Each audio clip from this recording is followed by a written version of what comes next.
Welcome, friends, to Symbaroum. This is a dark fantasy TTRPG system and setting created by Free League Publishing, and it is dungeon mastered by my friend Obdurant. Kevin, please take it away.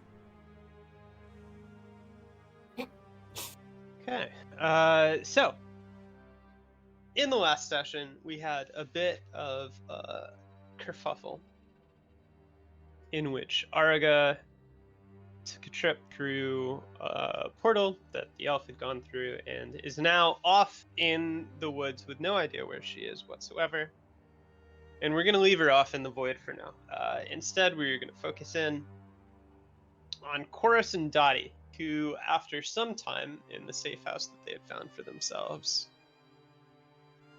they decided to seek out where Araga had gone and found themselves somewhere very different. And now, two of them are stuck in dark Davokar next to a kind of a swampy area with few bearings.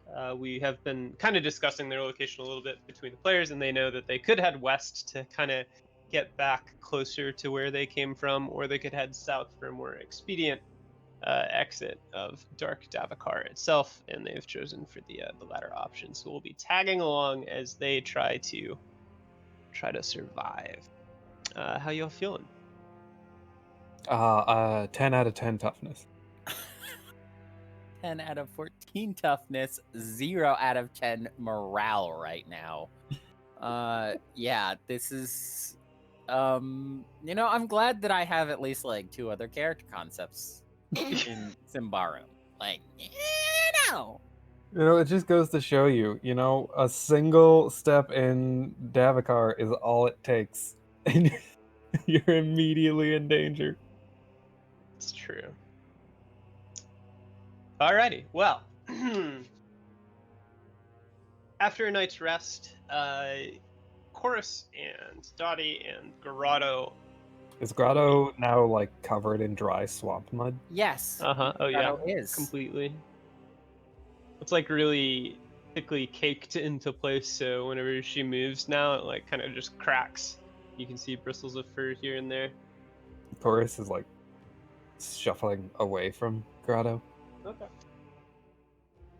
If we're getting a night's rest, that means that Dati has, over the night, smoked herself into oblivion, and thus is dangerously low on her I'm not a sniveling shithead of an addict chart. And we only have 3 days worth of supplies, and she's probably going to very quickly in the morning, as soon as she's fully roused. Kory, if we march as fast as we can, how quickly do we get out of this region of Davokar? Well, are we going to head back the way we came, which will take longer, or are we just trying to get out of... Get us out of here. He nods at that. Cough, DM. With forced march. Okay, with forced march. So you're looking at about 70 kilometers to cover. And with a forced march, that's going to be 15 kilometers a day. So that'd be basically 4 days of forced march and a day of regular marching. Kory will say that if they push hard, it'll take about 5, maybe 6 days. Then we push hard. And then, looking around with an extremely nervous expression, Kory will start trying to find a path down. Okay. In this region of Davokar, is called Dark Davokar, in part because the light from above cannot reach the ground. It was part of a religious distinction made by one of the folks over at the Church of Prios, in Ambria. So it's quite dark, and it's not really the natural reassuring forest that Chorus has explored for a lot of his life in the Bayaga land and the other areas that he traveled. It's much denser. You can't see or hear as far. It's gloomy, and there's this sort of disquiet that just hangs in the air and makes travel all the more uncomfortable because it ever feels as though something's watching you. So go ahead and roll your discreet to see just how well this first day of travel goes. Whatever you do, Dati, do not stray from me. I won't.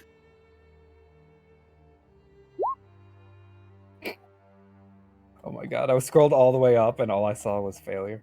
Okay. Even worse. Why don't you roll again and see just how this starts off? Ooh. All right. Well, it's just a failure, which could be a lot worse than a critical failure for your first trip. Because the last critical failure was Dati gets stabbed in the ribs 3 times. You know. Was what happened. So, also, can yeah. Dati have my 1 point of healing since I didn't use it? From sleeping? No, that's it is not transferable. That's not Non-transferable. not how it works. Can I bank that credit for later? No, also not how it works. But what you can do is roll a 1d20 for your encounter. Can I roll a 1d1 or just No. like 1d anything but 19? Listen, this could be elves. Roll 1d20. This could be elves. It's a 9. Wait, oh, that's right. Necromage was 18 now. Remember that, Kory. Yes, Yeah, I I know. was gonna say you don't actually want to only exclude 19. But anyway, you got a 9. So the band travels and kind of plucks their way through fallen trees, some curtains of vines that you have to hack or just twist your way through. And the going is slow, even though you are pushing yourselves. I mean, it's hard work. You travel for long marches at a time with short rests. And in the late morning, Chorus is in the lead, and he's kind of just pushing between trees and thick branches that twist almost all the way down to the ground before he breaks through into what appears to be a much clearer little pocket in the trees. And as he looks around, you can see that, you know, all the underbrush has just been battered down here to form what almost looks like a sort of a den or home of sorts. And perhaps the very fleeting instinctive relief of like, oh, this is easy traveling is immediately replaced with, I probably don't actually want to be around whatever made this. And as Dati comes up behind him, you can both hear sort of this angry chuffing off to the side. And as you glance over, you see just shoving aside a young sapling with its horns is a boar that growls slowly at you. Okay. And you are essentially in its home. Has it noticed us immediately? Oh, absolutely. Yep, it is staring right at you. Can Dati, before combat starts, unthreateningly try and entrance it with her singing? Absolutely. Uh-huh. Okay. What's its resolute? It's resolute. I'm just taking a quick screenshot of the travel so I can leave this page without issue. Excuse me. We need a hero, Kory. The resolute of an abor is... Why is this adventure before the appendix monsters? I roll past it every day. I'm gonna sneeze. It's alphabetical. Yeah, it's just the promise. Their introductory adventure is like Yeah. below comes the ADV becomes before APP. Resolute is 11, so you have a minus. Okay. All right. -1, but a +1, so just flat. Okay, you succeed. Yeah, I think that Stella? Why are you using Araga? Oh. That's a great question. Look, Araga I'm rolled switching back. Dati. Look, I feel like Araga isn't going to get as much screen time as she might like. So I'm just periodically switching that actress in as a Ah. stand-in when the camera is behind Dottie. It's just Araga in a wig. Araga poses as a tree. Yeah. Anyways, Dottie, I think, is just going to sing in Elvish and like back the fuck out of this thing's territory and leave is the entire plan. Like just sing at the thing until we're gone and it leaves us alone. That sounds good. So you can just tell there's menace and there is territorial anger rolling off of this beast, even as it remains stationary and it listens to Dottie sing, because she does have this connection with animals, and it is, despite all of the hostility and potence in an abor, it is just an animal. So it does. It remains still, and you're able to back it up a little bit.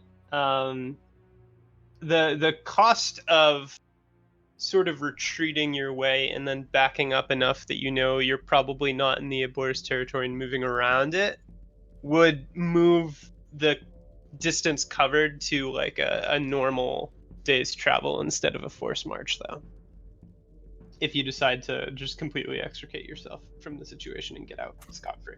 Okay, then yeah, we'll take the normal travel and count ourselves lucky that we found only a beast. Okay. I assume. But yes, Dottie will probably keep singing long after the thing is out of sight and probably almost sing herself hoarse. Yeah. Because animals sometimes have really good hearing and it just might help and it just might not. Just don't sing herself abor. Yeah, okay. So yeah, thanks to Dottie's quick reaction and sort of familiarity with these creatures, she is able to prevent any bloodshed or fighting from happening. All right, we just gotta And the roll. gang journeys on. Just gotta roll 6 more 9s. 6 9s. Nice. Okay, so I guess we're going to be doing a bushcraft roll or 3. Yeah, go right ahead. Food, food, food. Don't want to starve. Well, we also have, how much do we have in way of whey bread? You have 12 Yeah, you have pieces of whey bread. You have a crazy amount of whey bread.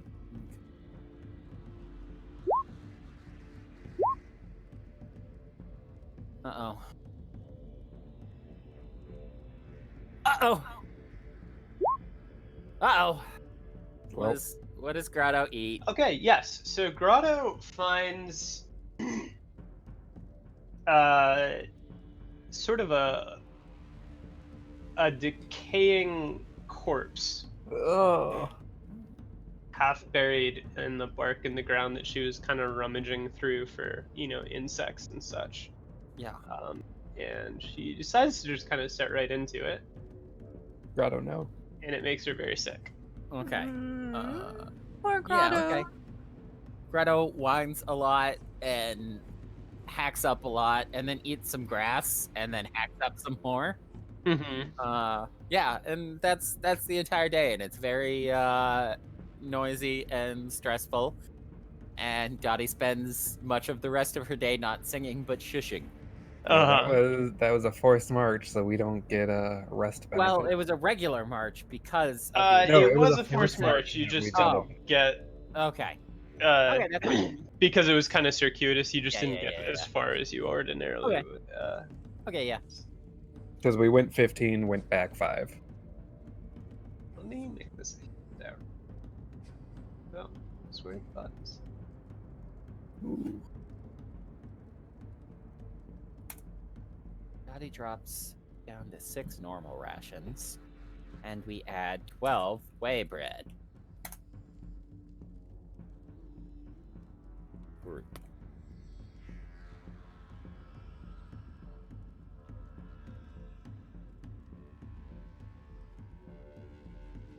Chorus is gonna check in on Dati as they're trying to get ready for the night. Mm-hmm.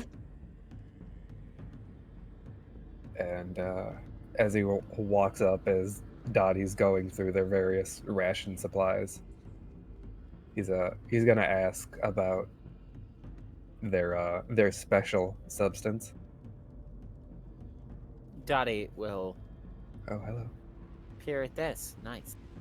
No, Dati will fish out her night's ration of dream mist and hold it out to him questioningly. Not to offer, but, as an answer. How much do you have left? Enough to get us out of Dark Davokar. I was going to go without during our restful period and try and buy some more on the way. You have enough for every night? Until we're out of Dark Davokar, more likely than not, yes. He'll stare at it for a moment and then look around and then look back at Dottie and say, maybe try rationing it just in case. We don't know how many other delays we're going to find here. It will be much better for us if I do not. Until we are out Dark Davokar. He'll shrug at that, not really thinking he can convince Dottie much of anything, but just say that having less is a lesser punishment than having none.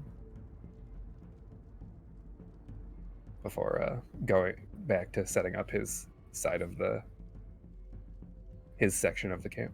Mm-hmm. Okay.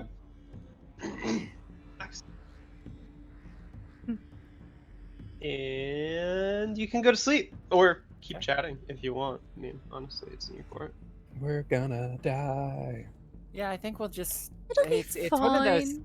It's one of those things where there's probably not much chatting because Right. one, you've spent the entire day together, and two, you spent the entire day together doing a difficult march. One that's Exactly. Yeah.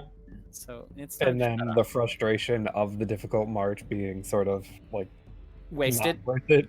Yeah. Yeah. Well, I mean, in terms of distance, you didn't cover extra, but you did get a day's travel in, and you came out relatively unscathed, right? Yeah. So it's still successful, I would say. Yeah. So the night passes with shared watches and uneasy sleep.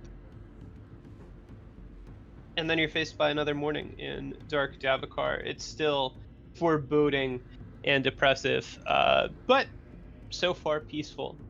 And once you break camp, you can go ahead and give another discreet roll to see how this day goes. It will just be flat again since you did have an encounter yesterday.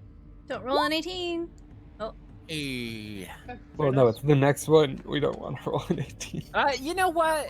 Don't roll an 18. But I know that there's clearly something worse than a necromage, but at the same time, Do you know that there's something worse than a necromage because necromage is 18 and yeah, we don't know what There has to be 19 is? something But like there we- has to be something worse. But at But the we same don't time, know that the 19 is spectral in Yeah, some way. exactly. Maybe we can actually hurt the thing that's 19. Or maybe it'll just Not do worse. toughness damage and not like our attribute damage. Literally anything else. Yeah, Yeah. don't get your hopes up. Oh. So Chorus is able to chart a course southward for you. Now, about midday, you do find that the ground is beginning to turn sort of sodden again as you travel south. And there's no longer a swamp that you can see off to the west that you left, the first time. But as the day goes on, you discover there's a river, and it's a very sunken, kind of bloated river with a lot of reeds and such. Just unpleasant land in general. sort of edging closer to you as it cuts a southwestern course. And if you want to maintain the course about midday, you'll have to cross the river. It reminds me of a corpse that Grotto would eat from. Are there still a bunch of trees? Yep. Yeah, How very dense woods. How dangerous does the river look? Like, does it look like safe crossing, like rapids wise, or? Yeah, it seems kind of slow and desultory. You could probably cross without very Evan, much. what a word. I'm so appreciative of that word. Oh, good. Chorus will stand at the edge of the riverbank and scan the waters for signs of fish or anything that might nip their heels. Go ahead and roll vigilance. Flat? Yeah. Okay. Hey. You can see that there is the occasional stirring in the water here and there, but it seems small. The water's murky enough that it's difficult to see just what could be causing it, but you wouldn't guess that it's something like large. There's no, as far as you know, like man-eating serpent lurking under the surface or anything like that. It's probably more like small fish that are content with pretty stagnant water or something along that line. Mm-hmm. And then he'll gesture for Dati and Grotto to cross the river. Grotto will probably swim across as much as walk across, being half badger, half bear, half wolverine. But you know. Chorus will watch out with his crossbow ready as they cross. Dati will ford the way across using Sigra's spear that she still has. Mm-hmm. To sort of feel the way a bit, make sure she doesn't I thought step that into broke. anything. No. Oh, you're right. You used it to fix the cart. Oh, the cart. Yeah. That's right. Then no, she'll just make her way across. Okay. Dati definitely stubs her toe on a rock somewhere along the way that she would have felt out with a spear if she had one. She stubbed it on a fish. Okay, yeah, and you get to the other side of the river. It's unpleasant marching after you cross the river because you're wet. But other than that, the crossing is uneventful and safe, and you've got the water off to your west now as you venture south. So that's another day's travel, and you make it 15 is going to recommend kilometers. they use fire for tonight, considering they are wet. Dati is going to do what all very smart people do and trust the expert. Okay. As sleeping in wet clothes in the cold is a very dangerous idea. Mm-hmm.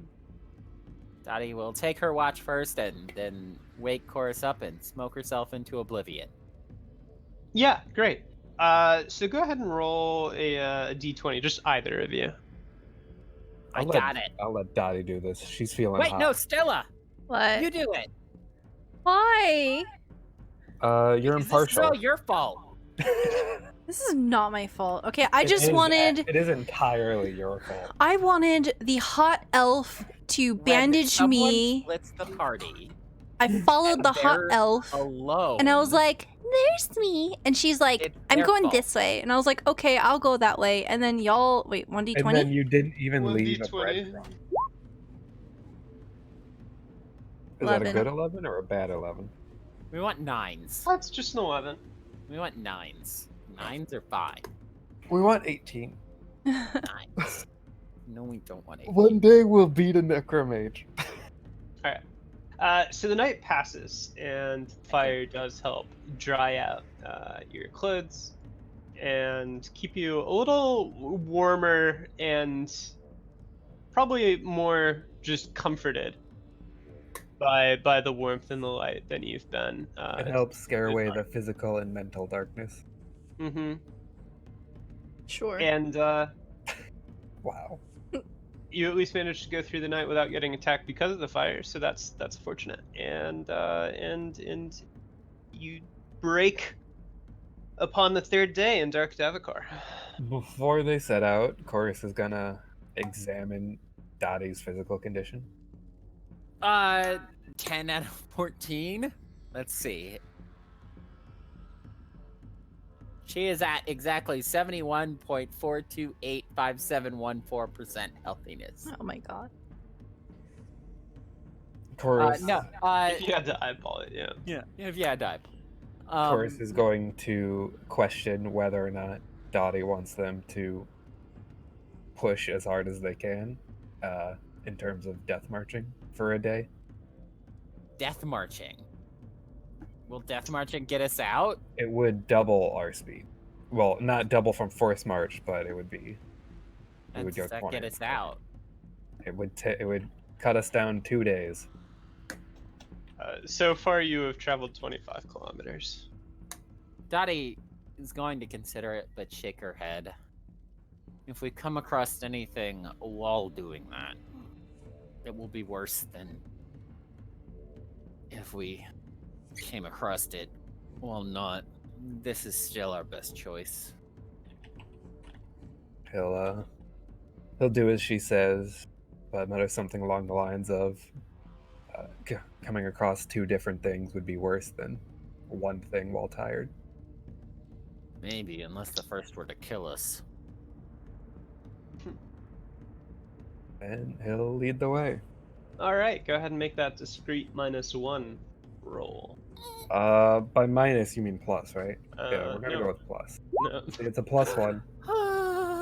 Okay. Good, good, so good. Fine. This is Pat, fine. Pat. It's okay. Day in the bag. You travel 15 kilometers of just unforgiving land. It is exhausting. And now that you've done it for several days, both of you are starting to get, the sort of persistent fatigue that sets in when you're fighting against the land all day. And Well, it's a good thing I've got cheese. sores on your feet, but you're continuing to march along. We didn't do a day's bushcraft rolls, but it's fine. Oh yeah, for yesterday, absolutely, you can do that retro. Okay.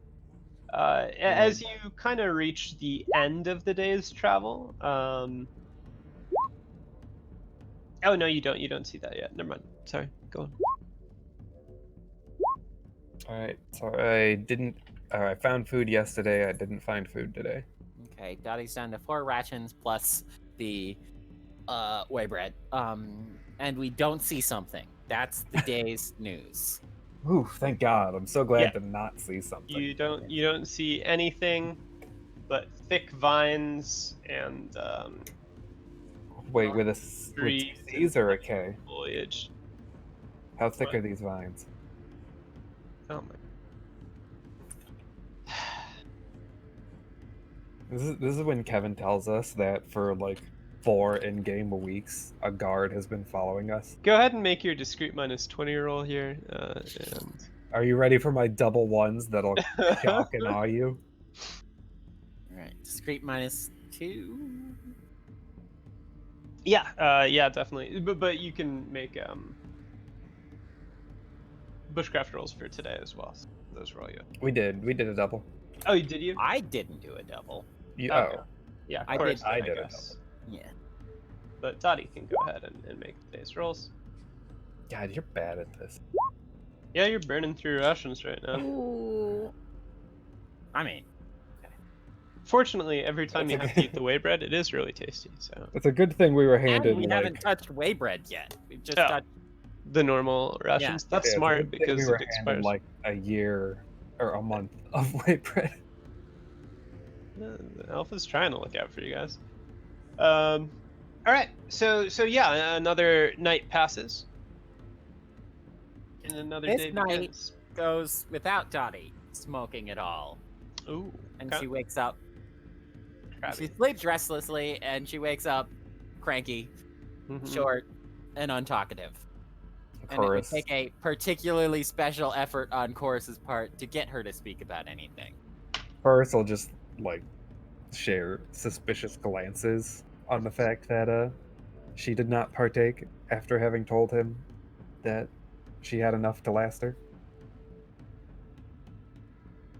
how does Dati look right now? Like, has she About 10 out of maintained 14.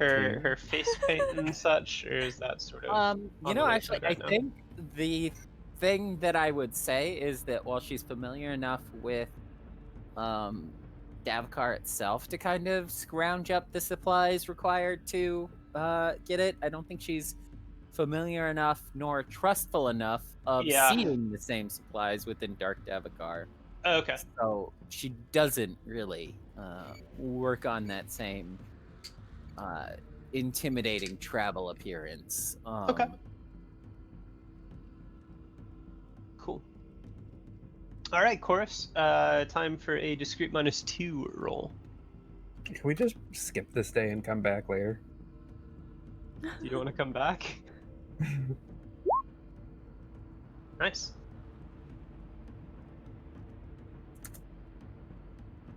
We shall not die. Okay. So another day passes. Dati is somewhat grumpily following after Chorus, irritated by the sounds of him moving, and if he dares talk, and the She sounds of things around. she is not badgering him, however, to find her anything. So that's good. That's good. She doesn't just start snapping at him and telling him to get more dream mist, get her out of here and get more dream mist. That hasn't happened. That's not happened at all. So we're good. That's good. That's good. That won't happen today, and it won't happen tomorrow.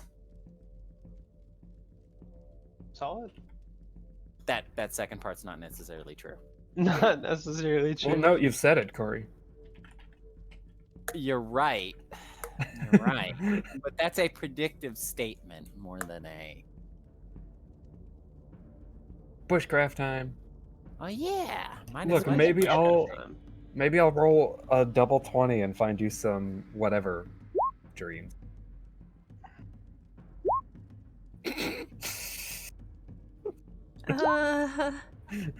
Oh.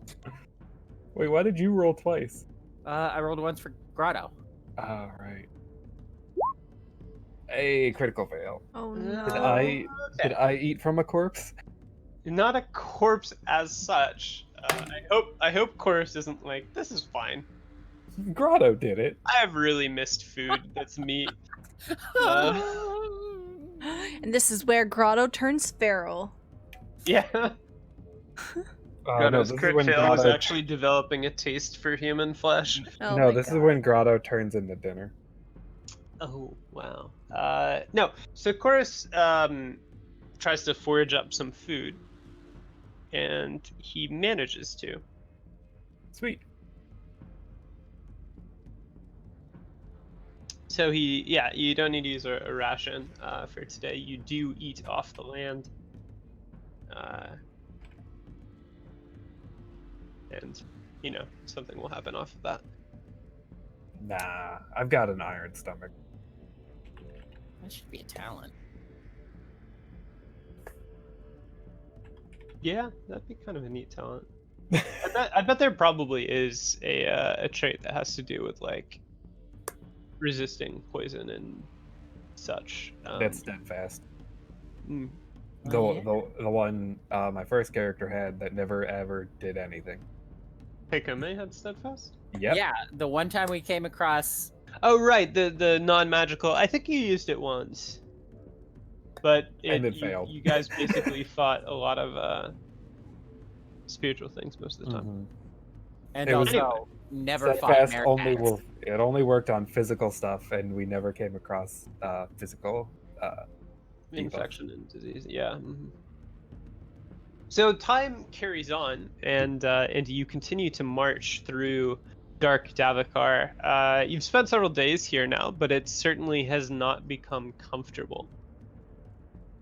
And kind of being on edge for this long is certainly wearing on at the nerves for you guys. At the end of the day, now that you've covered 55 kilometers, good job. You can see kind of when there is a little spot of visibility through the foliage, kind of off to the southeast, more south than east. there are these very tall spires that kind of plunge for the sky, but it's difficult to get a look at them because it is dark Davokar, so it's very difficult to find a break in the foliage, much less one large enough to get a good scope on things. And then you rest, you have those bushcraft rolls, and you can sleep, and you'll be on for another day. We're gonna die. Yeah, so Yeah. when you wake up, Horus, in fact, feels like he's going to die. Whatever you ate, as you've digested it, has turned very sour in your stomach. So you are going to be at a -1 for all of your stats for the Wow. day. Now I know what half of Dati feels like. Yep. Dati does not shake you awake screaming at you, but she probably wakes you up with how constantly she's going through the supplies and checking over them. And she's up very early. Really early. Doing that.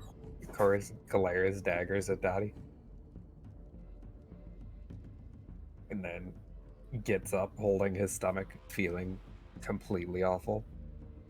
And Yeah. giving Grotto a sympathetic glance.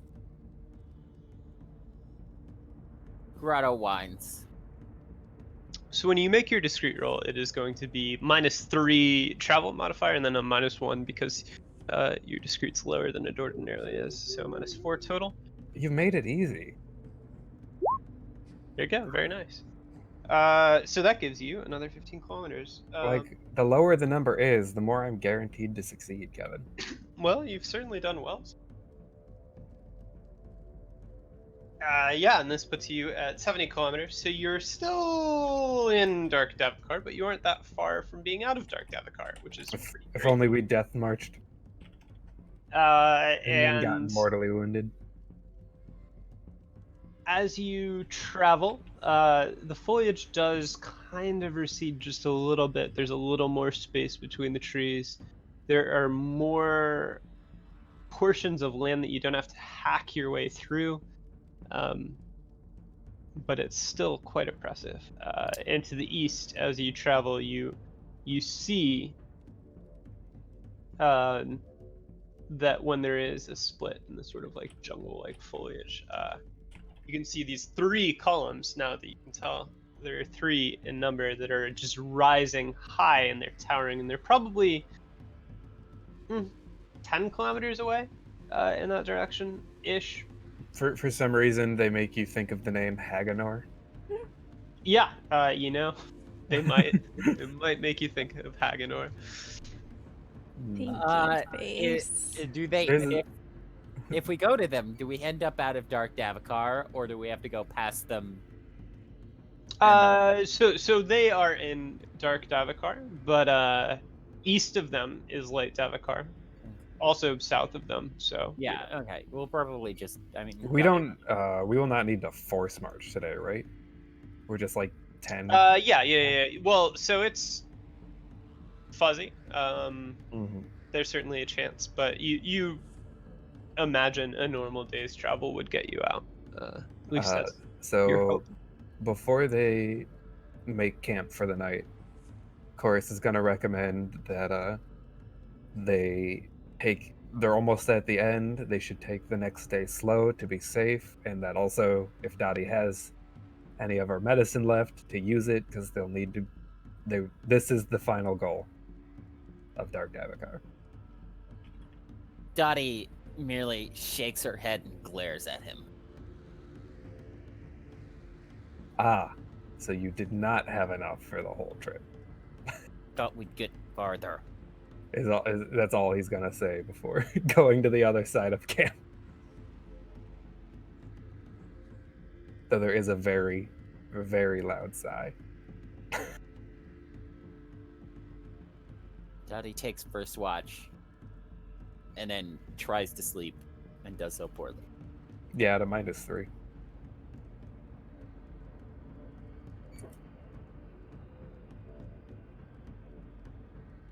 Okay. You can go ahead, do your bushcraft rolls. Oh yeah. Oh. Man, it must really suck being out in Dark Davokar without an elven tour guide. Says the person who might have died day one. Absolutely would have died day one. If you get bitten by a mosquito, it's all over. Grotto fed whey bread.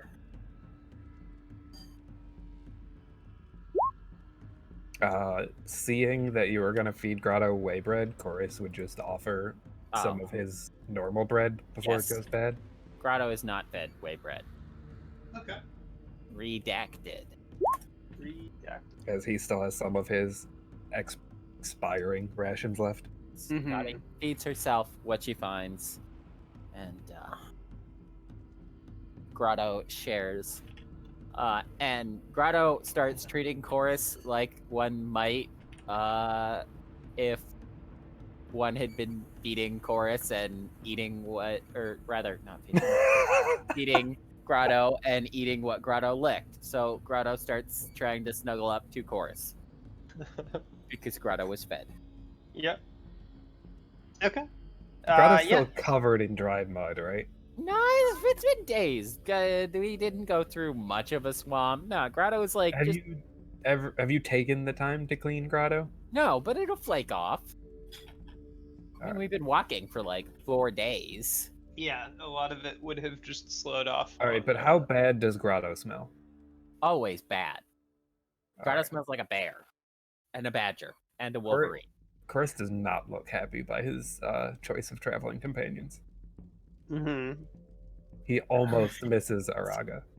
All right, so we're going to see if Dati barely stops herself from shaking Chorus awake and screaming at him to get her out of here. Chorus keeps feeling like he's going to be murdered in his sleep. That's just been a constant since you've been in Dark Davokar. Since his whole life. Since his whole life. All right. So another day comes, and there's no intra-party conflict, which is good. And presumably, you can have one last travel roll in Dark Davokar. -4 again because you're didn't feeling eat more fine. poison. Yeah. I'm feeling fine. Give me a 20 game. Let's do this. All right. You're on the way. Wait. No, this is the 20. I see where you're going. Elves? Oh my god. No, 20s are safe. 20s are pretty safe. Yeah, that's the double, right? So Because go ahead they and might roll 2. I'll roll one die 20 and you roll the other. Okay. You ready, V? All right, a 1. I nailed 1 and it. a 12. You screwed us.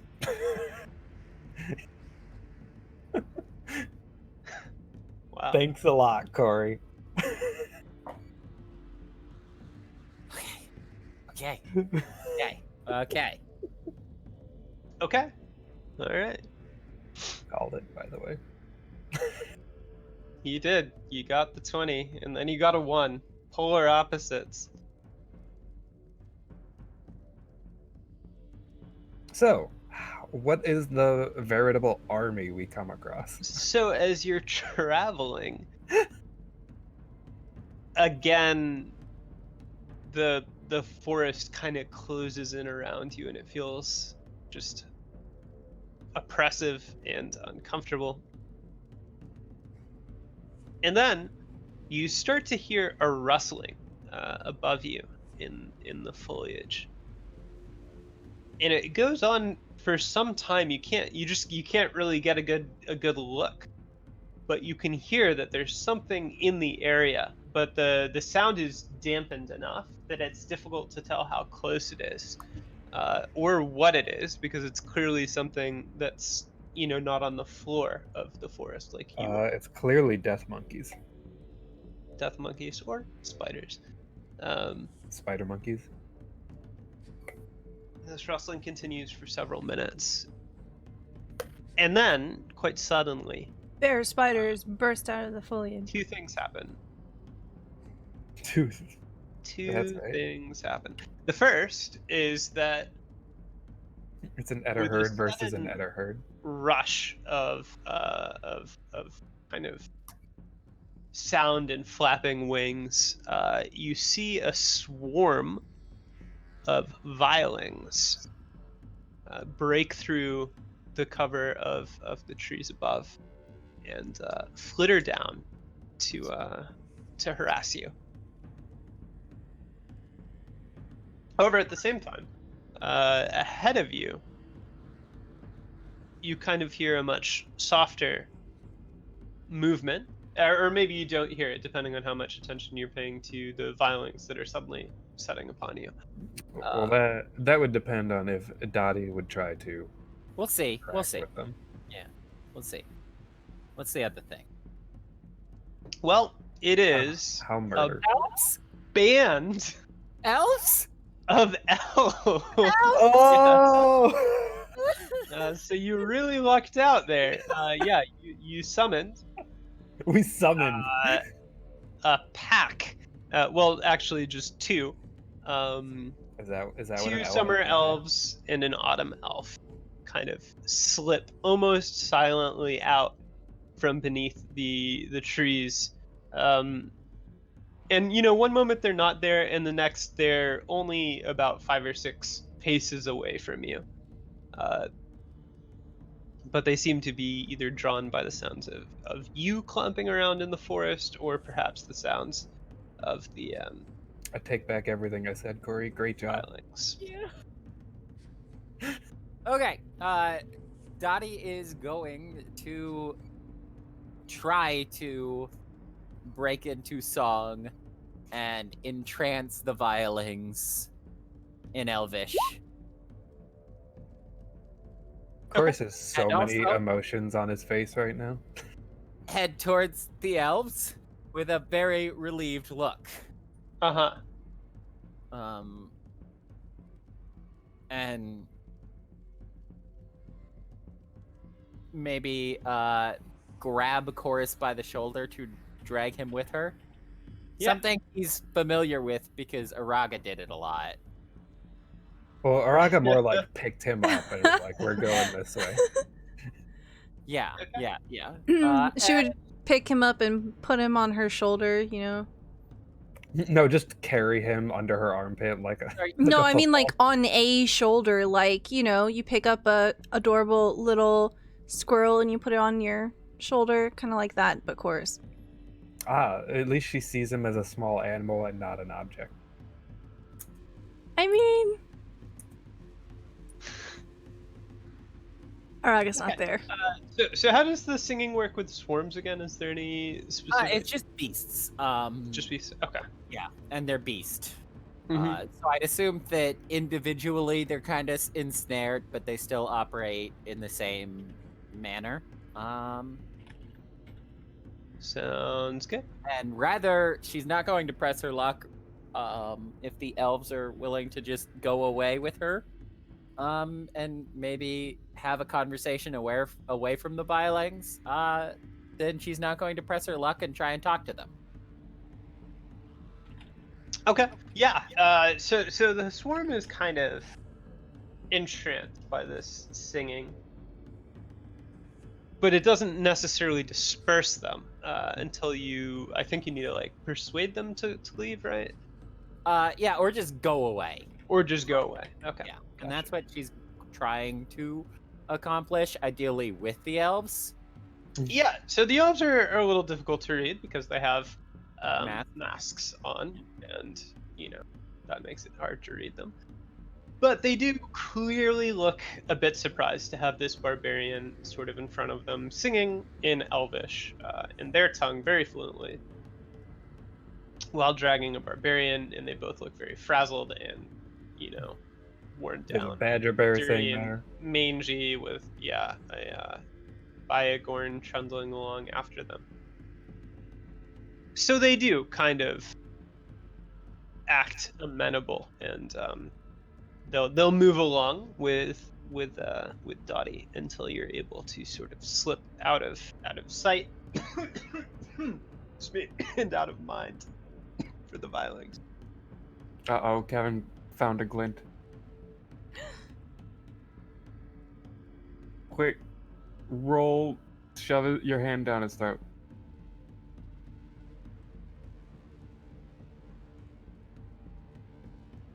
I hope he's okay.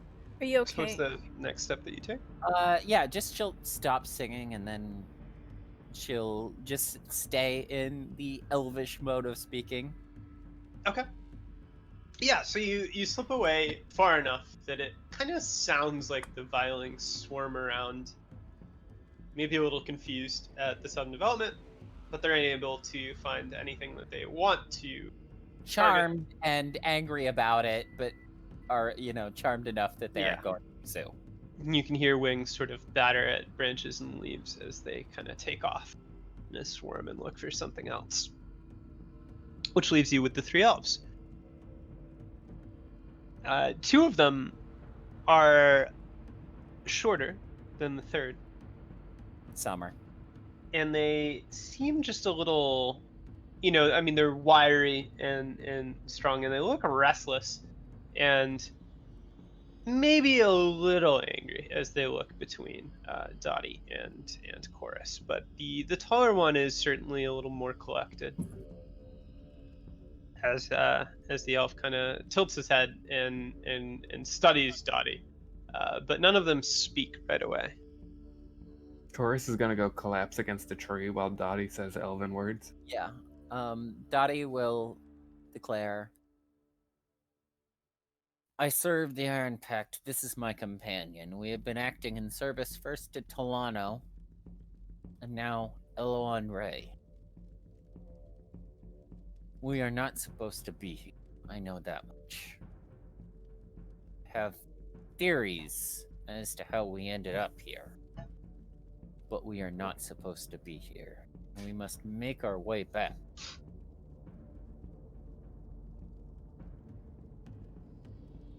And I think that's where she'll stop for the moment. Okay. Yeah, the elves listen fairly quietly, and the leader, who seems almost,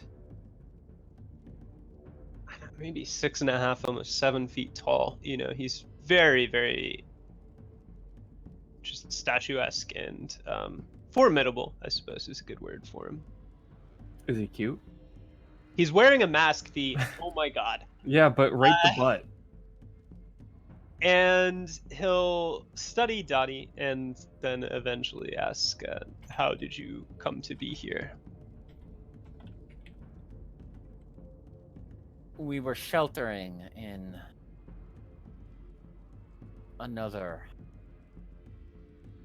ancient structure that is not wholly, I am sure, of the here and now. And, that'll probably be, slightly, there'll be some translation that's not quite English to, not necessarily realm and not necessarily time either, I think, but some sort of combination of those two, A place outside. Yeah. And she'll say, our companion foolishly left our shelter without any word or aid, and after some time, we were forced to head after her. Though I do regret that decision now. They listen and... Oh, go on. I was gonna say, if this sounds more familiar to you than it does to me, then you know more than I do. But we are far from where we were, to the west.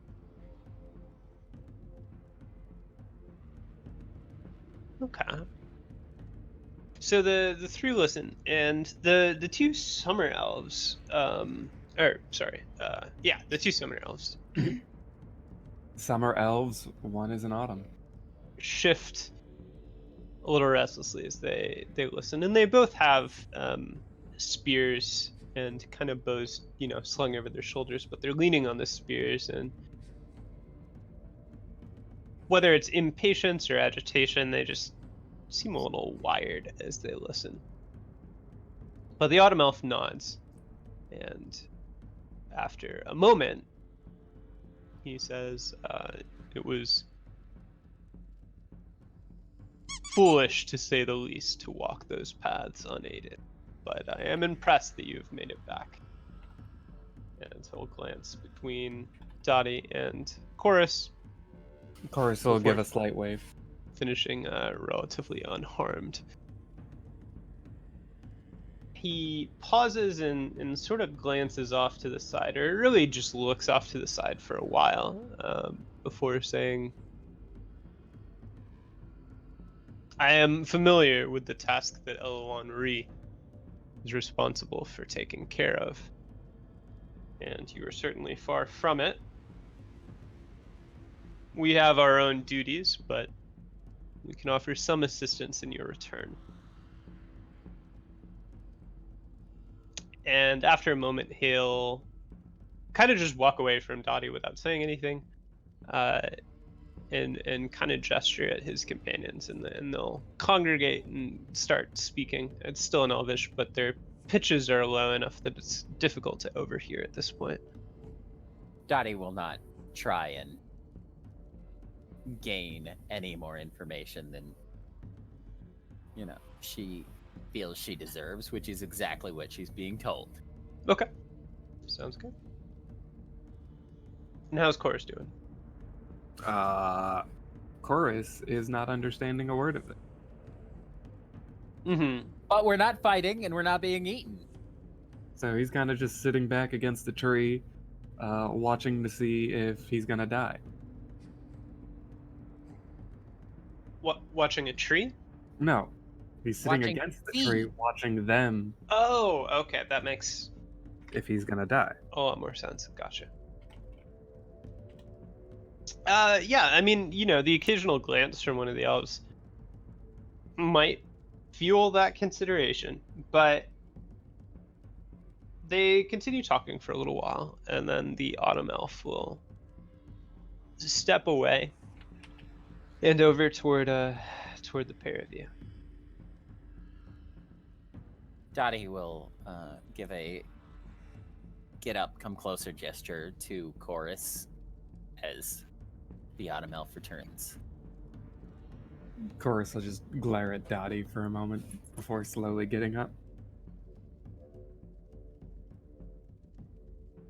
The autumn elf sort of looses a little pouch from this kind of pack that he's wearing, and I'll offer it over. And if you open it up, you'll see that it just has 5 herbal cures in it, and he's gonna offer that over, and then kind of crouch down and begin sketching out shapes on the ground.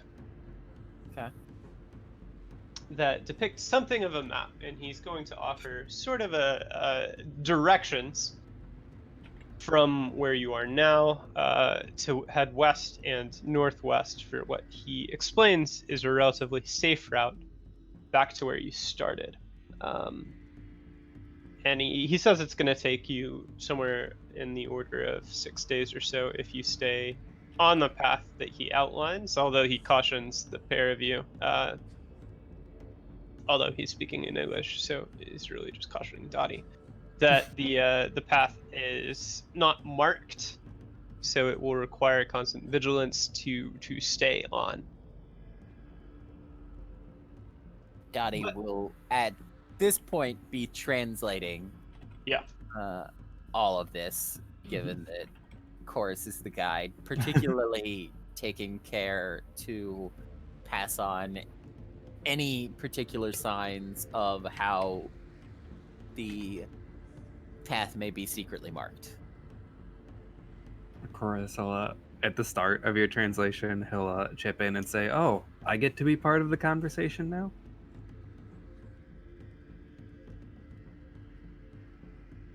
Yes.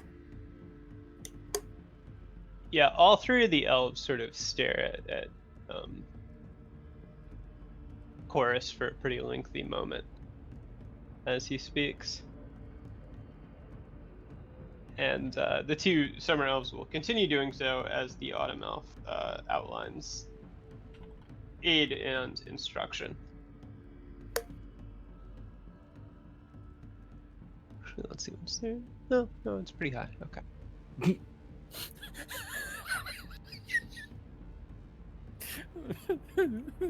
I don't want them to have very low stats that are related to their patients.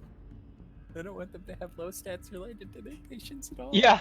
No, it's you're fortunate because the Summer Elves resolution is 13, and if it was lower, I was gonna consider them being kind of a little more proactive about things. But no, it's fine. They do maintain their patients and describe this course of aid for Dati, and then they straighten up. The Autumn Elf says, "Good luck, human." Dottie will give whatever bow or curtsy or otherwise grateful gesture is most appropriate and split the herbal cures she has just been granted with Chorus 50-50. Okay. Chorus Well, will you look, did get 5, so Chorus will look down at them, look back at Dottie, and then he'll just take Chorus gets 2. Okay. Putting it with the other one he still has from forever ago. and and they'll just set off without another word. And really, as soon as they're out of sight, you have completely lost track of them. There's not a sound to be heard, and it's almost as if they were never there. And your travel can continue on a little more that day, but you're pretty close to reaching a camping spot, and you have emerged out into bright Davokar with a course over the next 6 days that will lead you back to home. Okay. Well, what's kind of home for you, and you don't know how to get in when you get there, but you've got a course and you've got a destination, which is nice. Chorus is gonna look at Dottie and think about the whole going to be extremely strung out by the end of this Pact. Yeah. And Yeah, then, I mean, you can always detour, right? Like, and roughly where then you are. You could probably go somewhere else. suggest potentially going down to Malima. Well, do we know? I don't think we know about Malima. Yeah, so Malima, Fine. along with the other settlements, are, you might have heard of them, but they're antagonistic to other humans because they're illegitimate settlements. Hmm. And they're also antagonistic to elves because elves try to kill them and so on. Karohar The territory. Karohar tribe also, by the way, Yeah. is not super friendly. They aren't extremely hostile to other barbarians, which I suppose is fortunate to you guys. They aren't allied with the elves or anything. They just don't like Ambrians coming into their land and taking stuff. So they are a little militaristic. But you could feasibly find some settlements in the Karohar tribe that, as you guys are relatively neutral parties, quote unquote, might be able to deal with you without attacking you. But it does carry some risks with it. I think Chorus would suggest trying to resupply with the Karahar tribe first I will before. see if I can earn us some coin with which to do so when we arrive. He will put a hand on Dottie's shoulder and say, just don't bring up the Iron Pact. I know which barbarians are more or less hostile. Get us there, and all will be well. And then he's gonna start heading for the general direction of the tribe's territory. Okay. Well, first you can sleep and recover a point and roll for bushcraft because you did just have a roll today. Do we want to shift to Uraga after this? Now that we're out of Yeah, this is a pretty big hurdle that you've reached at this point. So we gotta give Stella enough time to make another character. Oh my god. So we'll come back to Chorus and Dati later. Go on with what you said. Dati eats one white bread. I assume, Okay. unless Chorus Nope. is... I still Nope. have 3 regular breads. Okay. Then Dottie shares rations with Chorus and spends the night rather pissily tossing and turning and watching. Sounds good. How are things over there? Yes. So now that one half or 2/3 of our intrepid band have made it out of Dark Davokar, the scene fades and shifts back to Dark Davokar, elsewhere to a You thought we barbarian were done with Dark Davokar. and an elf, who are standing kind of in the border between thick trees and dark foliage, and the decay of what looks like it might have been a structure built into a mountainside that has since crumbled. And Argo looks pretty beat up. Her companion, a female elf, also looks a little beat up, but far less perturbed by it. Don't remember exactly how their conversation went when we left off, actually. It was. Excuse me. You've been You don't remember talking it. for the last couple. All right. So Araga had approached when they had felled the Managel creature. It was a 4-trunked fleshy body with a long tongue and shark-like teeth. And Thorny tongue, don't forget that part. Thorny tongue. Yes, she had very carefully wrapped it up and swaddled it in a cloak, and Araga had helped behead the creature, had taken the helped was, well, she did it on her own, but it was not an elegant process, and she has been toting it around and following Elanri. Okay. So yeah, they're moving as the camera settles. Elanri is stepping carefully and gracefully along through the forest, with Araga following. And there's a little bit of tension in Elanri's frame as she leads the way. She probably hasn't said anything since, unless Araga has taken the initiative to start a conversation. I think at first probably not. Arga is quite wounded, and she probably has a bit of a limp and moves around stiffly. Though she is quite strong, she is probably shuffling this head around in her arms quite a bit, and she's got her sword strapped to her back. She'll try to keep pace, and she'll just like swallow her discomfort rather than voicing it, and she does not attempt any small talk. Just yet, anyway. Yeah, and Elanri could certainly be moving faster. It's apparent that she is kind of pacing herself, but not in a very considerate way. She's definitely pushing Arga to her limit in terms of speed, but is careful not to surpass that. And as the day, well, actually, I suppose this is the evening of the first day that it happened. So you won't travel very far, and with the dim light and the very thick foliage, it's probably difficult to tell what direction you're even heading in.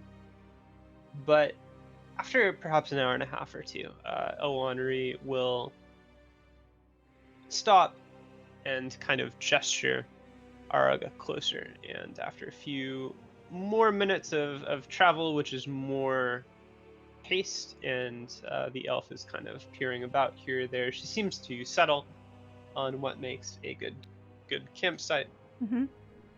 And she'll gesture down before saying, like, this is where we'll rest for the day.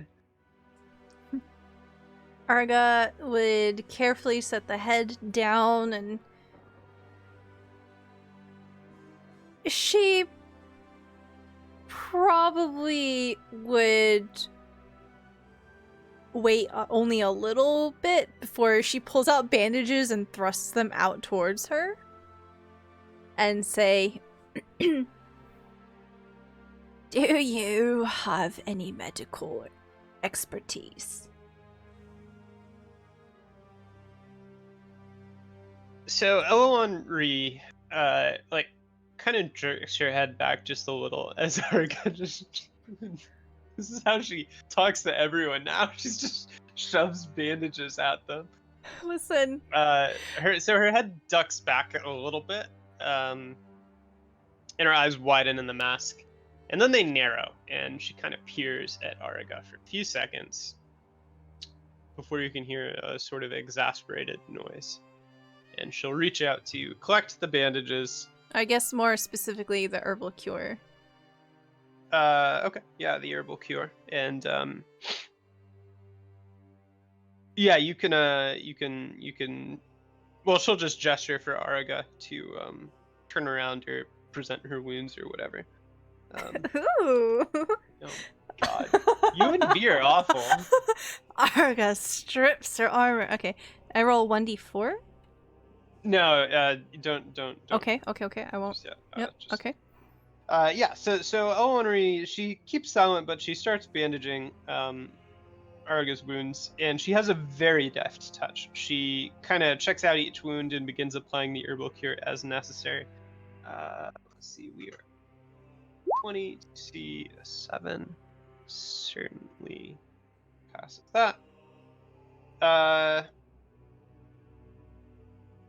Yeah, so go ahead and roll 1d10. 1d10. Mm-hmm. 5. Alright, so you get 5 health points back. Holy crap, okay. Lucky for you, Autumn Elves have Master Medicus. Oh my god.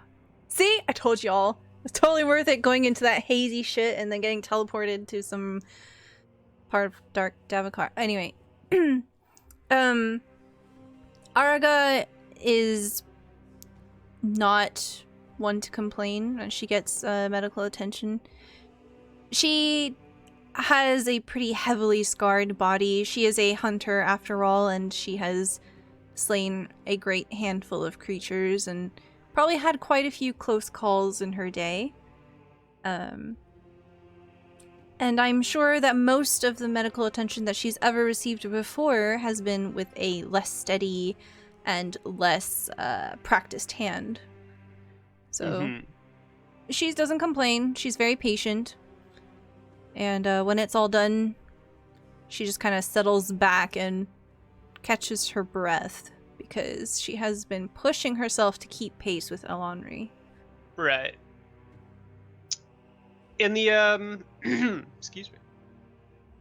Yeah, so the elf is essentially silent. You're certainly getting the sense that she just doesn't talk a lot. In fact, most of the elves that you've encountered at this point perhaps aren't all that chatty. I think the only elves that Araga has really encountered are either at a distance or she might have killed a few. She certainly has not had this sort of exposure as Dati or Sigra, rest in peace. Or went out for a homie. After a moment or two, Arga will reach into her pack and produce rations, offer one out to her. Yeah, after caring for Arga, the elf kind of settles down on the other side of camp, and she will glance up at the proffered offer of a ration, but she'll kind of just shake her head and lift a little packet of whey bread from her own pack, climb the offer. Arga will sit down. Okay. She's The like, elf does likewise. she's like an arm's distance away from Eloanri. So she will wait a moment so that they start eating, and it's kind of a strained, awkward moment, and then she will say, "So, will we be taking a portal back.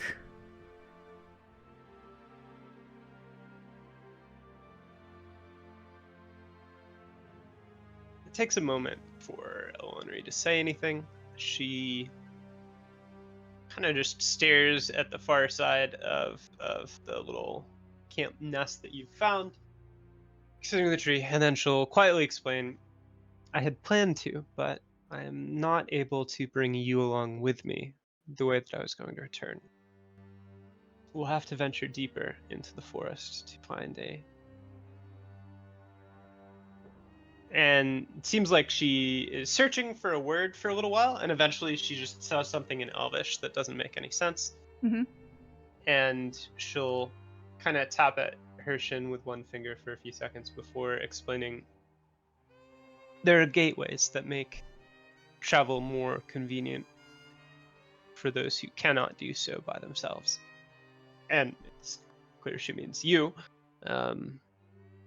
And then she shrugs and says, we'll have to take that route. How far must we travel? The elf cants her head to the side and kind of sizes Arga up for a few seconds and then says, depending on what we encounter, it might take 2 or 3 days to reach the gate. Oh, that's nothing. I'm not worried. Stuffs her mouth full of ration. Yeah. She doesn't say anything back at all at the I'm not worried. She just kind of stares at Arga for a few seconds. And then she'll reach to, oh my goodness, ouch. She'll push her mask up to rest on the top of her head and start eating her ration as well. After maybe 10 more minutes of awkward silence, she says, so what is the most wicked thing that you've ever killed?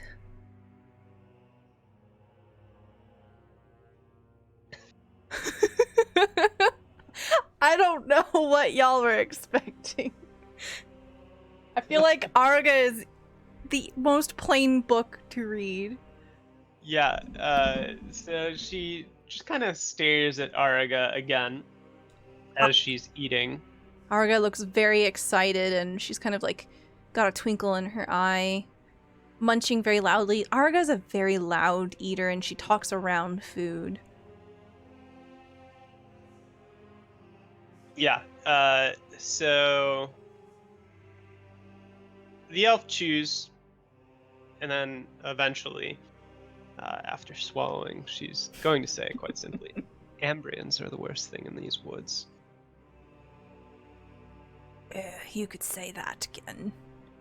I've killed my fair share of abominations, but Ambrians will always be the worst.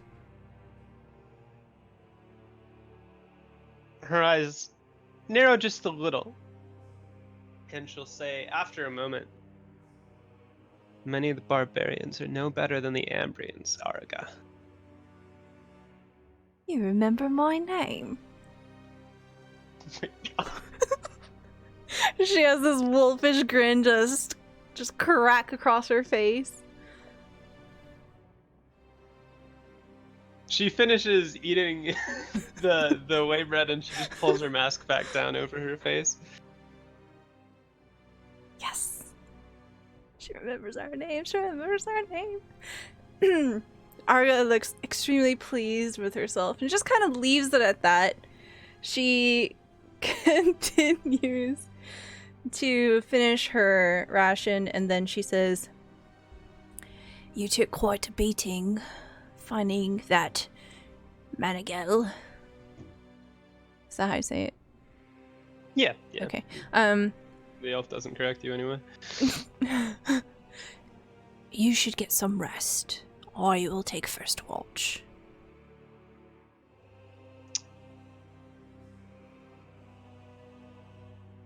She stares at Arga, and then at the woods, and then at Arga, and there's certainly a somewhat lengthy internal assessment that goes on.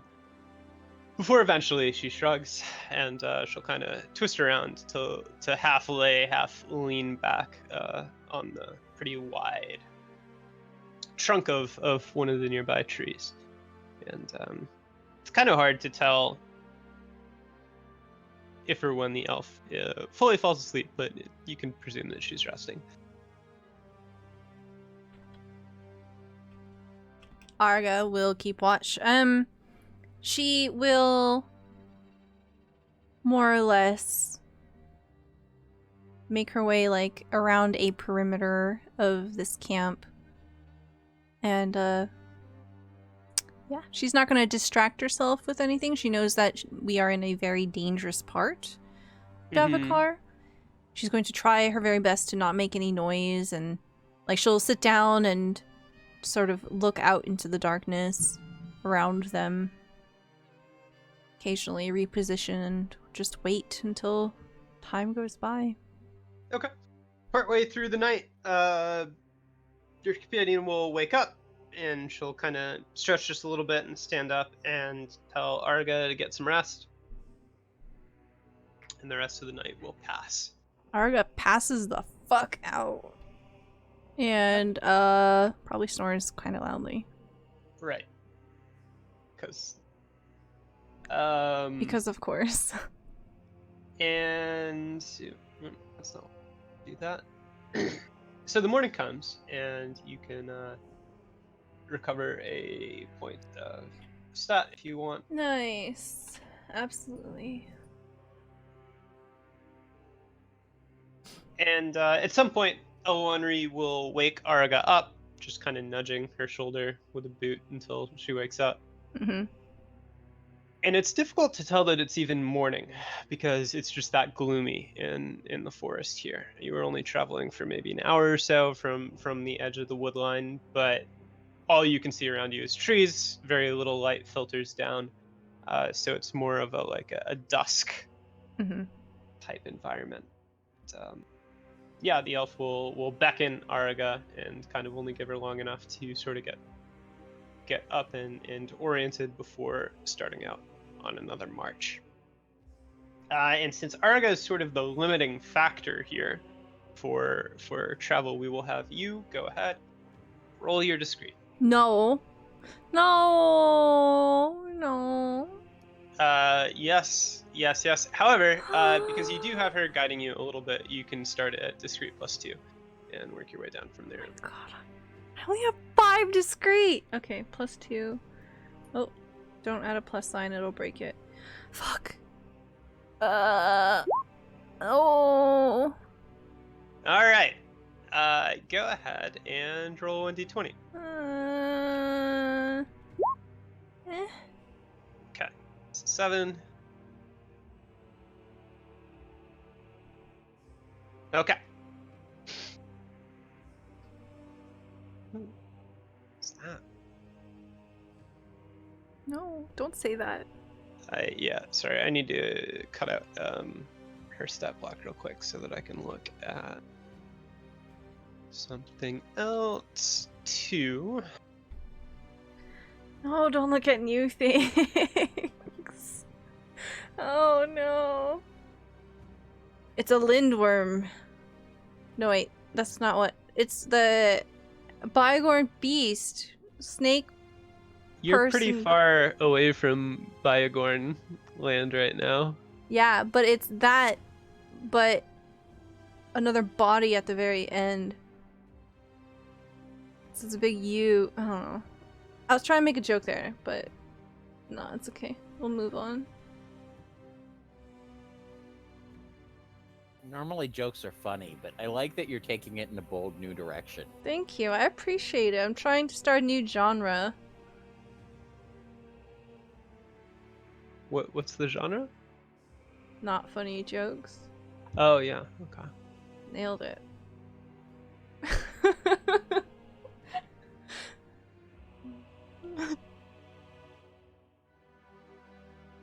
I would say that this 16 discreet Arga, though she looks much better after sleeping, and having a bit of medical attention, having a lot of medical attention. There's probably like a bit of a stiffness that's kind of set in her. Just sort of the residual trauma and recovering from that. Though she's not bleeding, she's still wounded and she struggles to keep up. And she's also lugging around this giant head. Okay. So she's quite noisy as she's following after Elanri. And there might occasionally be a moment where Elanri just dips behind a tree and she can't quite see Elanri when... Yeah. And so she has to kind of like make a noise. She'll probably do like a sharp... Not like a full-blown whistle, but like a little... I don't know how to describe this.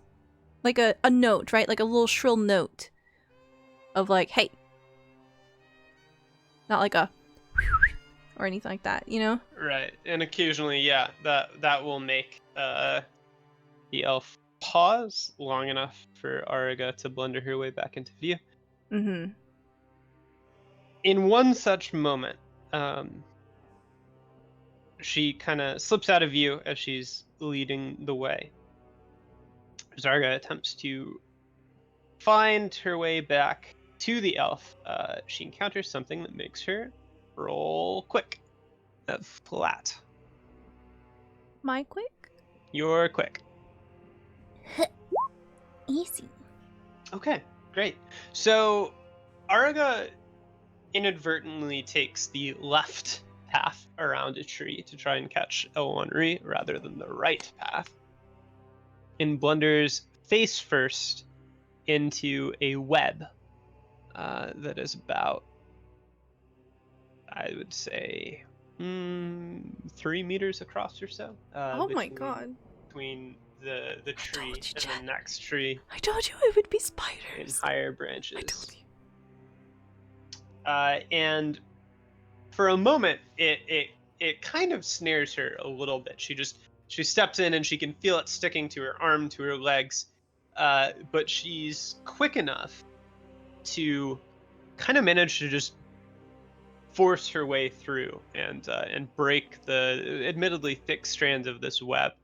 And she kind of stumbles forward a few steps before catching her footing and hearing a light thud on the ground behind her, just where she had been trapped on the net, or trapped where she ran into the net. And upon turning, she will see that there is a spider on the ground that appears to be about 3 feet or so in diameter, maybe a little more. It looks like it tried to pounce onto the point where Ariga had been snared, but it missed because she managed to work herself free. And there's a light sound behind as Elwanri comes back into sight and probably spots the dynamic going on right now.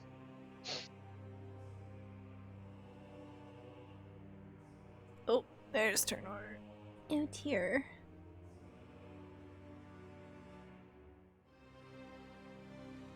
Yep. Let's see. Just put this over here real quick. So, just.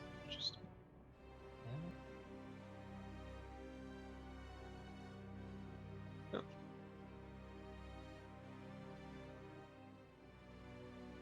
As Ariga kind of snaps out of the way, she turns to face this creature, and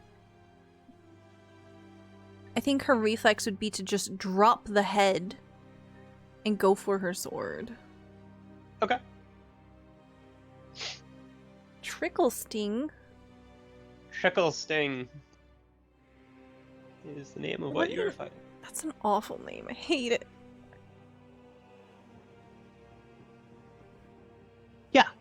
So the Trickle Sting goes first, and as Ariga is drawing her sword, it will skitter up towards her, and it moves very quick. It's almost like a shadow across the ground as it darts in, and it will attempt to kind of bite at one of her legs. So go ahead and roll to defend at -3.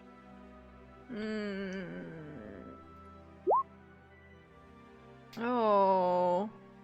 Okay, so it does. It sort of just finds a weak point in the armor along her leg, somewhere near the knee, probably, and it bites, and Araga can feel these sharp fangs kind of pierce right through the armor, and you are going to take, after negation, take 2 points of damage.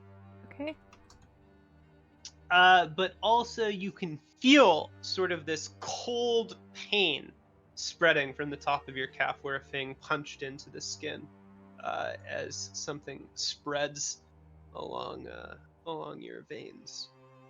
It's poison. All right, it's your turn. It's And because it's your turn, you take 2 points of poison damage. Did you guys ever take or write down the antidotes Dottie passed out? Because she bought 6. Everybody should have 2. Just, now that poison is relevant. Yeah, antidote. I spelled that wrong. Okay. I'll go back to being quiet now. Ow. Araga growls at this creature. I'm a monster slayer. Uh-huh. Oh, shit. I have beast lore, but I probably don't know much other than giant spider smash. Yeah, so you know that there are sort of legends of something called a Spider King deep in Davokar, that has spawned all kinds of varieties of different spider-like creatures that can be found through the forest. And that's all you know. Oh, I hate it. Down with the monarchy. Okay, I will bring my greatsword down. So Arga looses her giant sword from her back and in like one whole movement just pulls it out and attempts to slam it down into this thing. Okay, go ahead and roll to attack at -5. What the fuck? It is a very fast small spider. But there you go, you hit it. You hit it real hard. Does it have any armor? It does not have any armor. Pain threshold? It beats the pain threshold, yes. So you can either send it to the ground or you can have another attack. What happens if I send it to the ground again? It loses a combat action? So it will be prone, which means people attacking it will have advantage if they're in melee. And it also means that it has to pass a quick test to get up in a movement, otherwise it will have to spend its whole turn doing that. Okay, I probably would have seen what weapons Elanri had unless they were like super concealed. Yeah, so she has a sword. Also, the last time you saw her fight, she was a wolf. True. Okay, cool. So yeah, so Arga will cleave down on this thing and she just kind of aims to disorient it, so I'll take the prone. Okay, yeah, so you like hit this spider hard enough that it just kind of splats on the ground. Its legs kind of spasm and flail out to the sides, and it has kind of lost its many-legged footing for the moment. Makes it Elanri's turn. So she will pretty quietly slide up to the creature's, well, what would be the creature's flank. And she has her sword in hand, and she just kind of lashes down to try and dispatch it while it's on the...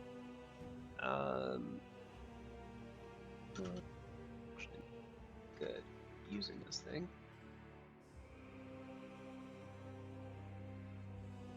$20 damage. Good work.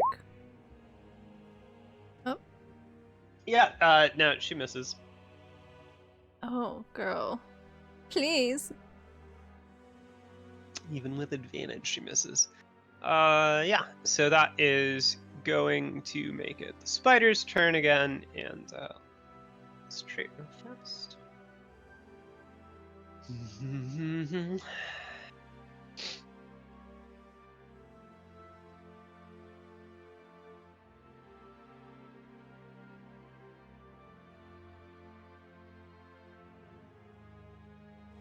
Okay, yeah. So the spider will roll real quick to try and get up.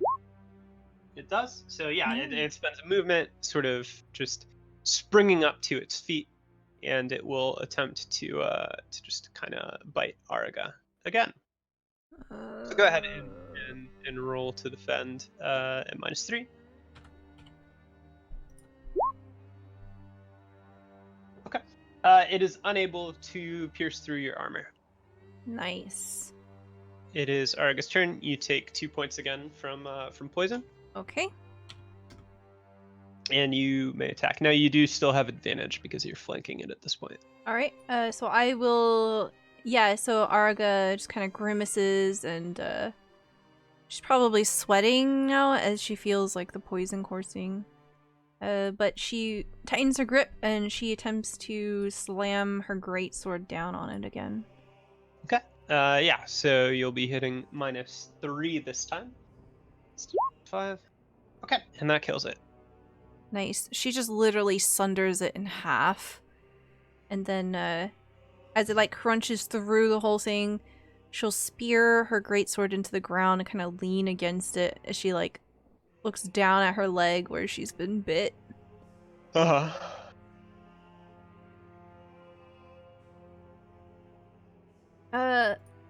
And she'll begin to rummage through her pack. So would an antidote be the same as antivenom? I think so. Yes, it is. Yeah, I don't think they're distinct items or anything like that. Okay, she just chugs it, I guess, or Okay. applies it, or whatever the appropriate means to using it is. Sure. Yeah, we can just say you drink it. Little elixir. Mhm. To do away with the rest of the poison. Yeah, antidote is the same as anti-venom. It's just antidote is in 3 different stages, and each stage gets rid of that same type of poison. Yeah, level of poison. Okay.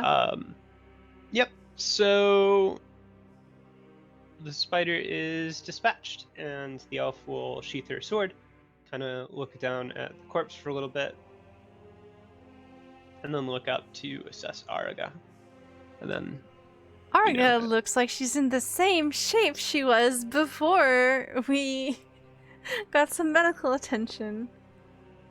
Arga looks pretty unwell. She's pale, breathing a bit uncomfortably, despite only having been bit once. But she stubbornly, carefully picks up the bundle of the head and says, we should get going. Yes, we should. Ella Henry will agree. She nods and sets off again, and she will kind of say over her shoulder, be careful to travel the same way I do. All right. And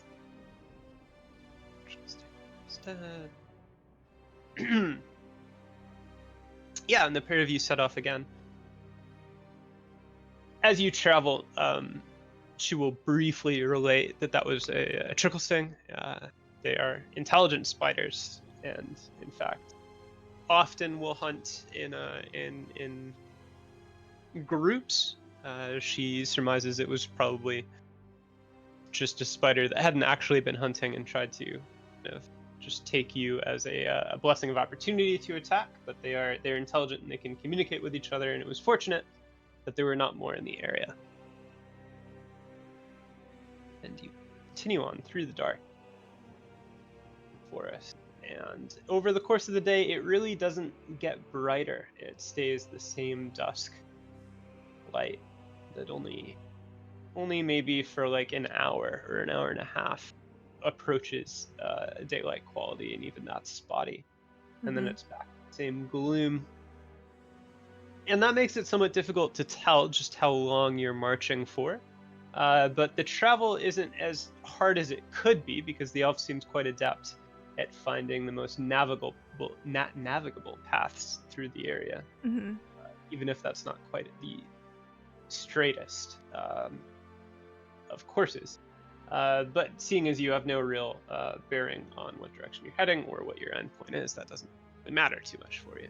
Yeah, the direction the elf is going just generally seems like the best direction to go. Mm-hmm. Absolutely. So, yeah, we'll continue on through the day, and eventually Elonri will kind of indicate that you've gone far enough, and it should be a time to rest.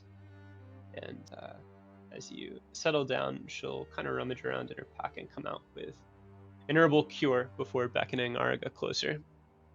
Oh. Okay. Yeah. Araga, insert cheeky comment, but then accepts the assistance. Yeah. Araga inserts the cheeky comment, or you were inserting one about the situation? Araga. Okay. After she started. I see. But, yeah, so go ahead and roll 1d10 to recover. 10. Fuck, 3. Just 3 points. But yeah, so you get 3 points of healing, perhaps because she cuts off the bandaging early. Oh. And Araga makes a cheeky comment. Araga makes a comment of like something. We're getting handsy here, aren't we? Yeah. And then as the elf like pulls away, she's like, "Oh, I was just joking." Yeah. So Araga makes the comment, and Elonri sort of just tightens the bandage harder than she had done before, and kind of lets out a little like, "Well, you can recover on your own then." And she'll stand up and move across to the other side of camp as Araga says that little "I was just joking" bit. And you both settle in for another night in Dark Davokar. Araga sulks as she eats her ration. And then eventually comes back over to her and says, "All right, I will do first watch again." She nods, and she'll settle down again and start dozing as Araga mines the camp in the perimeter. So the night passes. Eventually the elf wakes and tells Araga to get some rest. You can recover another stat point. Awesome. And it is time to move again.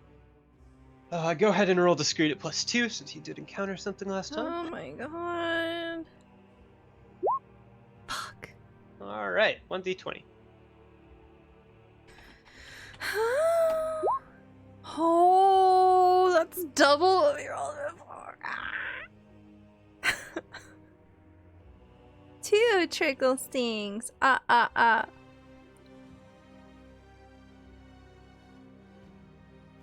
Okay.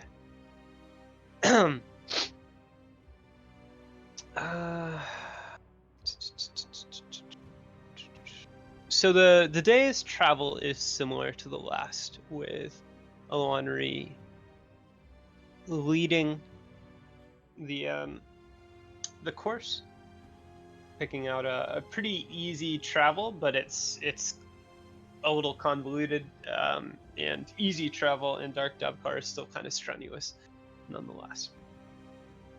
As you go, go on. I think Araga is a little more chatty today. Okay.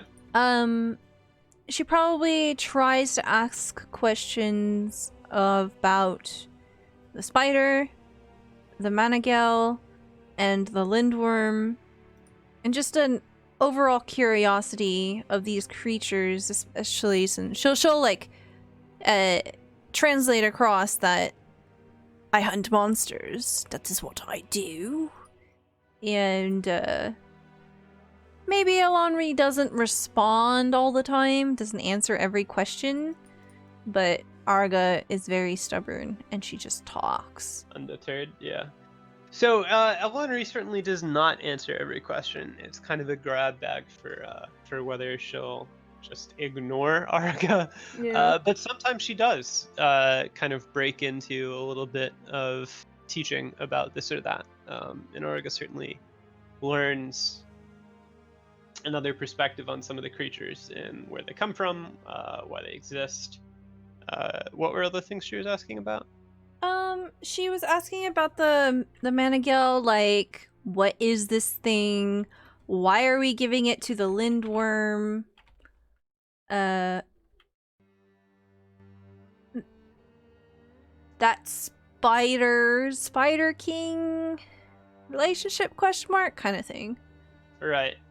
So she doesn't go into detail about the Spider King much at all, but at the question about the Manigal, she'll explain that it is a creature that is made from a dark ritual. It is not natural in any way. It's an embodiment of corruption.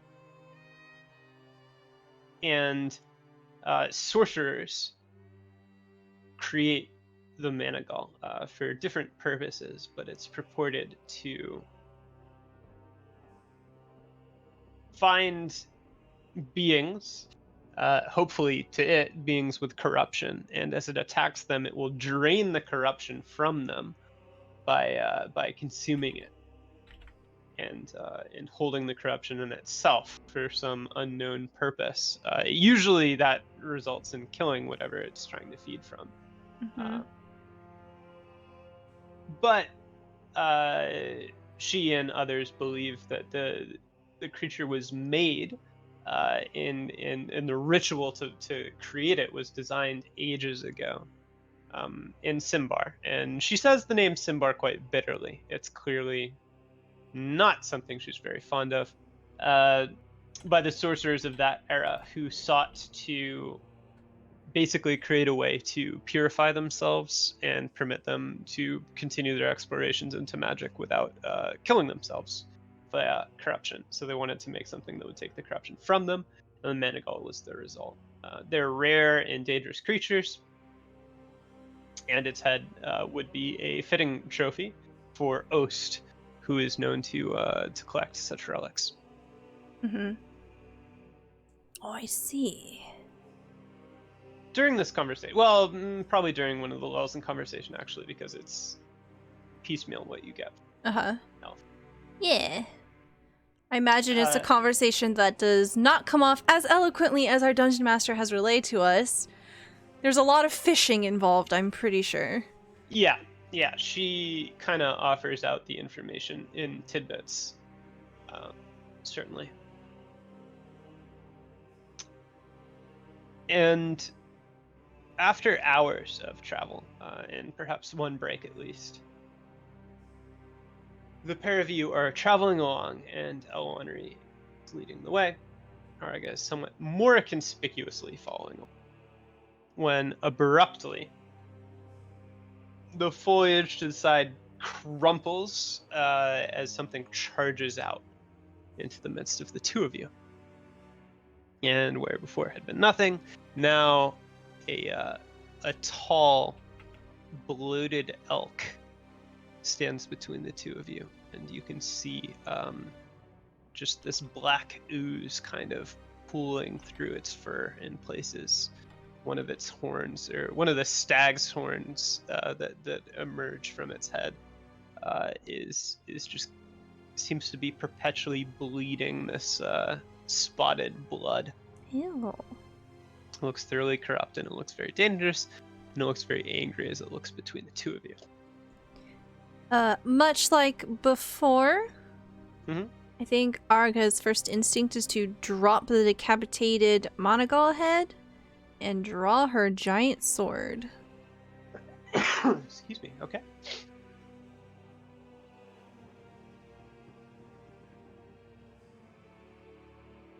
Who would have thunk the combat would be on this side of the narrative today? Right. Yeah, Oh, they had jeez. such a quiet little romp between Dati and. That's why Yeah, you of get course. lost with the scout. and the conversationalist, not the fighter. Listen, I've made this joke once, I'll make it again. Araga is a monster slayer, not a monster hunter. Get it? Eh? Well, it's good you're a monster slayer because you are fighting a monster. The Blightborn elk will barrel towards Araga, and it is on you to roll to defend. Okay. Versus -5. -5? Oh, fuck. Okay.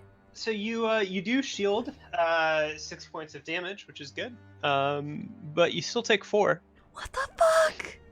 Oh my god. And also roll 1d4. Oh my god, I'm gonna die. So you take 3 points of temporary corruption. Oh. Yeah. So this creature lunges forward and it bucks its head to gore you. To gore Araga, and the tines just cut through links of chainmail and gouge into flesh, and you can feel this just sense of wrongness and almost pollution that spreads from the wound through. It feels to the soul or to the core, and it pulls away with Araga's blood decorating the tines of its antlers. It is your turn. Oh my god. Oh. How does Alon look? Does she look like she's like this is all kind of simultaneously happening? Yes. So she has looked back, and her eyes have certainly widened at the sight of the Blightborn elk. Okay. But she's wearing a mask, so you can't really see anything else. Okay. What are her hands doing? Is that like a little too much in the moment? Yeah. Say? I mean, it's kind of like Okay. happening. You can see she's beginning to like shape something out with one hand, but Gotcha. Okay. Well, Araga's instinct would be to blunt back at whatever blunts her. So she draws her sword and she will smack it with her greatsword. Yeah. Okay. So go ahead and roll to attack. What is its defense? 0. Just flat. Flat? Okay.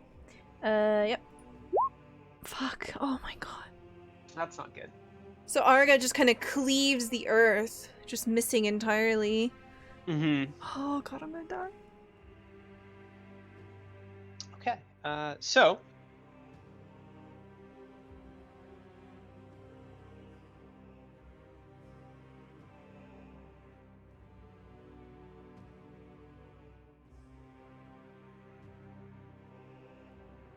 it is now Eloanri's turn, and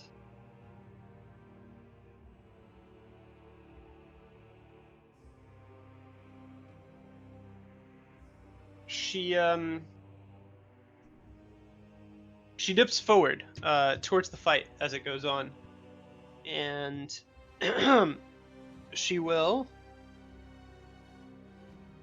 come up abreast of the elk. And you can see that she has a pouch in one hand as she comes near. And what do I need to roll for this? Is it pocket sand? Okay. It's pocket sand.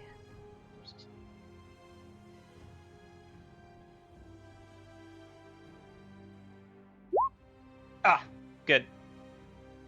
So she dips a hand into the pouch and comes out with just a palmful of larva of white grub.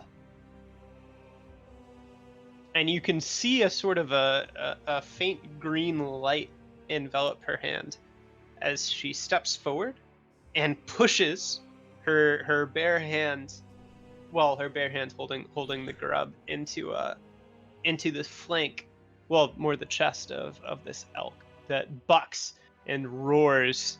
And when it breaks away from her hand, you can see Just sort of the back end of one grub. All the others have already vanished as it kind of burrows into the creature. Oh, that's gross. Excuse me. So that's her turn, and it is the elk's turn again. So we rolled that already. Is going to take 1 point of damage. Uh-huh.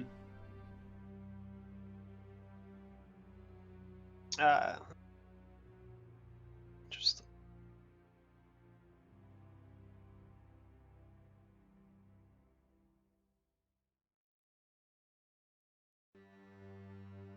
It's okay. I just need to roll a 1, 2, 3, 4, 5, 6, or 7.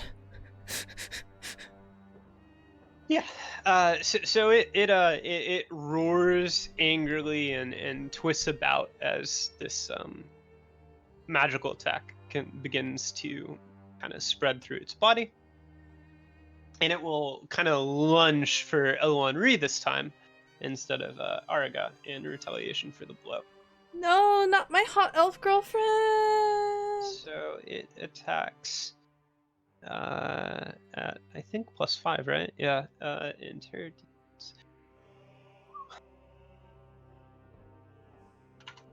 Kevin's internally like, God damn it, Stella's getting my hot NPC killed. Well, actually, she manages to dodge. It looks like, which is good. Yes, that's my girl. Wait. Yeah. Yeah. Okay. That's how it works, yeah. That's fine. Yeah. So it lunges out, but the elf is able to sort of just dip back very fluidly and stay away. It's Argus' turn. Ice Smash! Mine. Well, are we flanking it now?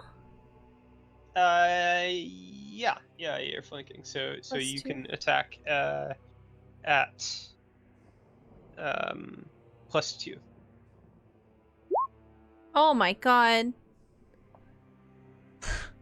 Yeah, alright, so you don't do any damage to it.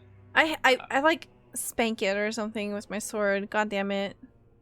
The fuck? Yeah, so you managed to connect rather, but it's with the What flat about of the your 1 die greatsword. 4? Oh yeah. Oh yeah, +1 die 4 for flanking. For all the different. Now she doesn't do any damage. Yeah, so now you don't do any damage. Gotcha. You'll connect with the flat of the sword. Listen, And, the +2 helps, okay? Maybe not like, you know, mechanically, but spiritually. Right.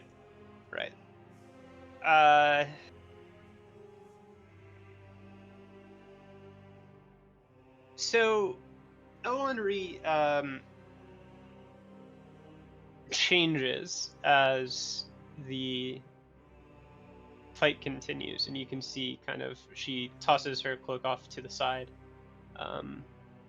before she begins to change shape. And your attention is probably more on the elk, so you can't see the details of the transformation, but suddenly you are no longer accompanied by an elf. There's just a fairly large wolf setting into the beast's side. Looks very nature documentary, except for the fact that the elk is massive and corrupted, and the wolf is a lot bigger than it would normally be otherwise. So she attacks.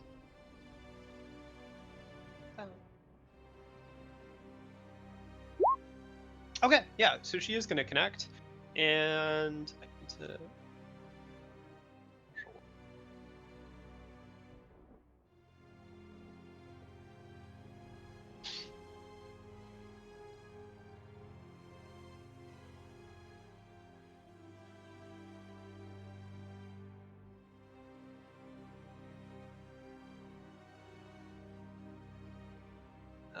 Yeah, so.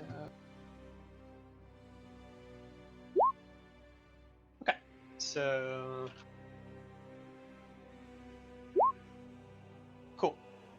So the wolf kind of leaps up to the side of the elk and is able to kind of just sink claws in along the haunch of this beast, and you can see that she manages to cut through fur and corrupting ooze and actually bite down into the flesh beneath, although it's not a very deep wound by any stretch of the imagination.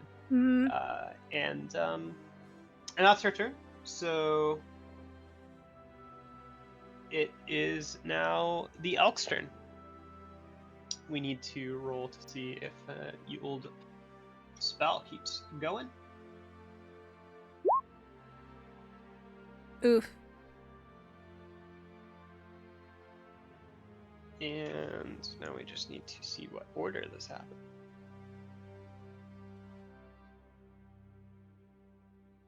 I'm gonna die.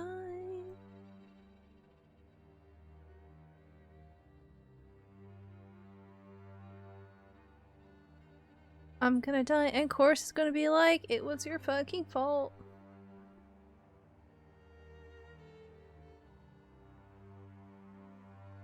Yeah, so unfortunately, that dies me spell no longer works. So as the elk kind of twists about, you can see just little larvae kind of go flying, just fall out of its body. And it's gonna wheel about and try to attack Araga. So go ahead and roll to defend at -5. Oh, this is gonna be awful. Oh. Confirm. Right. Go ahead and confirm that.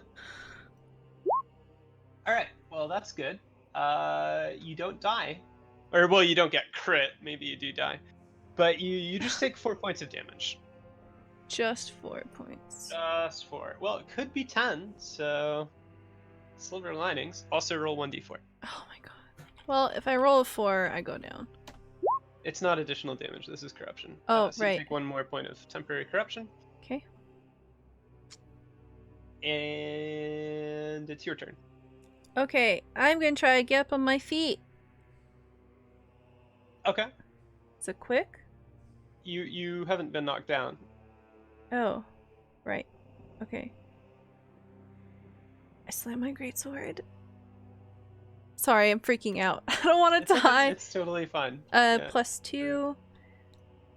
Yep, you can attack a +2. Hey, there we go. You actually Thank did God. Oh my god. All right, that's very good for you. 1d4. Oh right, 1d4. 1d4. Okay, so you are doing 14 damage, and then there's armor. So Pain threshold? its pain threshold is 8. So you do trigger its pain threshold. Would you like to knock it prone, or would you like to do a another attack? I'm... Huh? Kill it. Yeah, I'm gonna do another attack. Fuck. Okay. Yeah, so you miss, but you did a very, very, very, very useful and powerful blow on the elk before missing. So you have kind of cleaved into its shoulder, the base of its neck, and as you kind of wrench the greatsword out, there's like a gout of blood. There's a big wound, and you can tell that, well, this beast moves, and it hardly seems receptive to pain other than bellowing angrily. It can't use that leg, the foreleg, any more. I mean, it can stand on it, but it's clearly impaired the way that it's moving about. Mm-hmm. Now it's Henri's turn, so she will attack. And let's see, she's sitting at a +2. Her stat is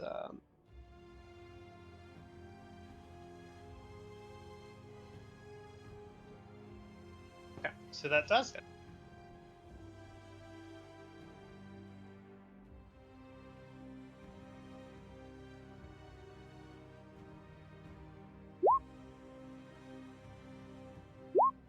Okay.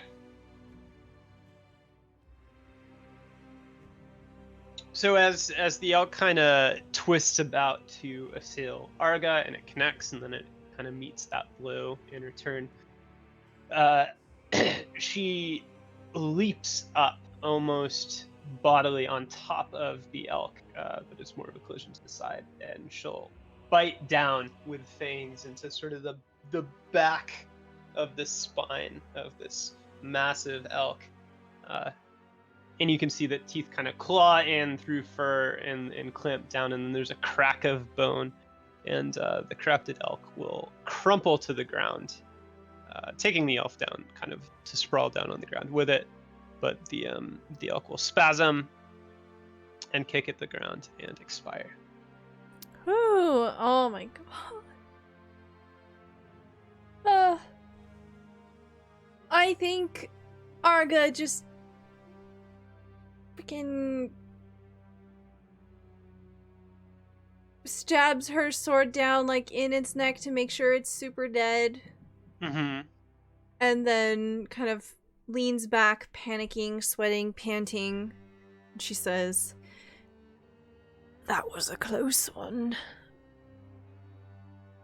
Yeah, so the wolf, rather, at the moment, twists about onto its feet again.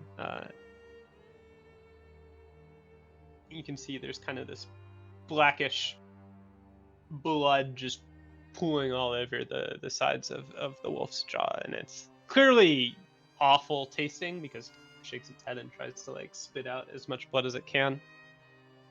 But as Arga speaks, she'll glance over to assess the human for a second, and then pad kind of around the scene of the fight back towards where she had been standing at the start. Yeah, so she will transform back into an elf, kind of gather up her cloak and toss it on, and twist around to consider Araga again before. Arga looks very hurt. Yeah, she looks really hurt, right? Yeah, so- she's probably still bleeding a bit from the gouge, the extremely painful gouge from the elk. Mhm. Yeah. Yo, I'm getting such Princess Mononoke vibes from this elf. And like the dripping black blood and oh, so cool. Yeah, so Arga very stubbornly puts her sword away and then reaches down for the head, the bundle of the head, and she grimaces loudly and she's gonna try to follow and keep moving. Yeah, so she's sitting down right now, right? Or is she still standing? No, she's standing. Oh, she's standing. Yeah, Okay. she's like grabbing the head. Yeah. So once she's kind of gathered her gear again, Olenri will shake her head and kind of point Araga over to like a spot at a nearby tree or something, and just say, "Sit down. We aren't going to make it far with you in that state. I'll tend to your wounds now." Arga will not say anything this time because she is feeling like on death's door. Mm-hmm. Yeah. And she might even like fall asleep like halfway through and just pass out. Okay. And yeah, while Araga is trying to recover from the near-death blows, Olenri will do the day's healing a little early. Passes.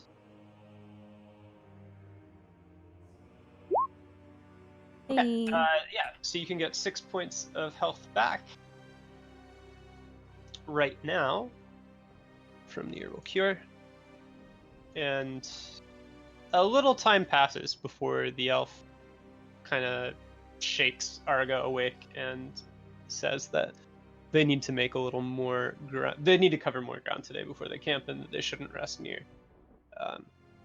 that. And she'll kind of indicate the corpse of the elk. Mm-hmm. Arga is probably a bit slow to wake and body's stiff, but she would definitely push herself. Because not dying is a very high priority on her list. Yeah. And it's a great way to die if you hang out around giant undead things. I mean, corrupted things. Yeah, so we're getting out of there. His travel is a little slower. The elf's clearly making some accommodations for Arga's wounded state. And eventually she'll call a halt and you can kind of bed down for the night after some more rations and settle in for a little more rest. Okay. I think on this night, Arga doesn't have anything quippy or witty or cheeky to say. She just kind of gestures the elf to go to sleep, and she will take the first watch. Sounds good. So the elf will settle down and rest for a while, around the middle of the night, maybe a little earlier. Actually, yeah, I guess quite a bit earlier than usual. Maybe she'll rouse herself and tell Arga to get some sleep. Arga will oblige very happily. You get another hit point to rest, or due to rest, and the next day will begin. Okay. So go ahead and hit up a discrete roll. Stu? Yay! Well, there you go. Very nice. Yay! Yay! Okay. I think this time, Araga has learned her lesson. Follow the elf and shut the fuck up. So, she is carrying the head. She looks better after the considerable rest, and especially with the attention and consideration of the elf. And she will take up the bundle, follow quietly, and go exactly where the elf tells her to go, or actually follows her. There's probably very little talking. No questions today. Without the questions, Eloanri does not start any conversations of her own. Just pads along quietly. Occasionally she'll gesture here or there to make sure that Arga notices a route that looks like it could trip her, or, any other stumbling blocks. And the pair continue on through the forest. I think because of how well she slept last night and the medical attention that she received, are we still in Dark Davokar by now? Yep. Oh yeah, you're in very Dark Davokar right now. Oh. Look like it's getting any brighter. Huh. Okay, never mind. I don't think any bushcraft would be very smart right now. Yeah, I mean, you could roll bushcraft if you want. Okay. Or you can use rations. They're both options. We're gonna try a bushcraft here. Okay. Nice. Yeah, you're able to find a few roots and other such food that looks pretty familiar to what you're used to.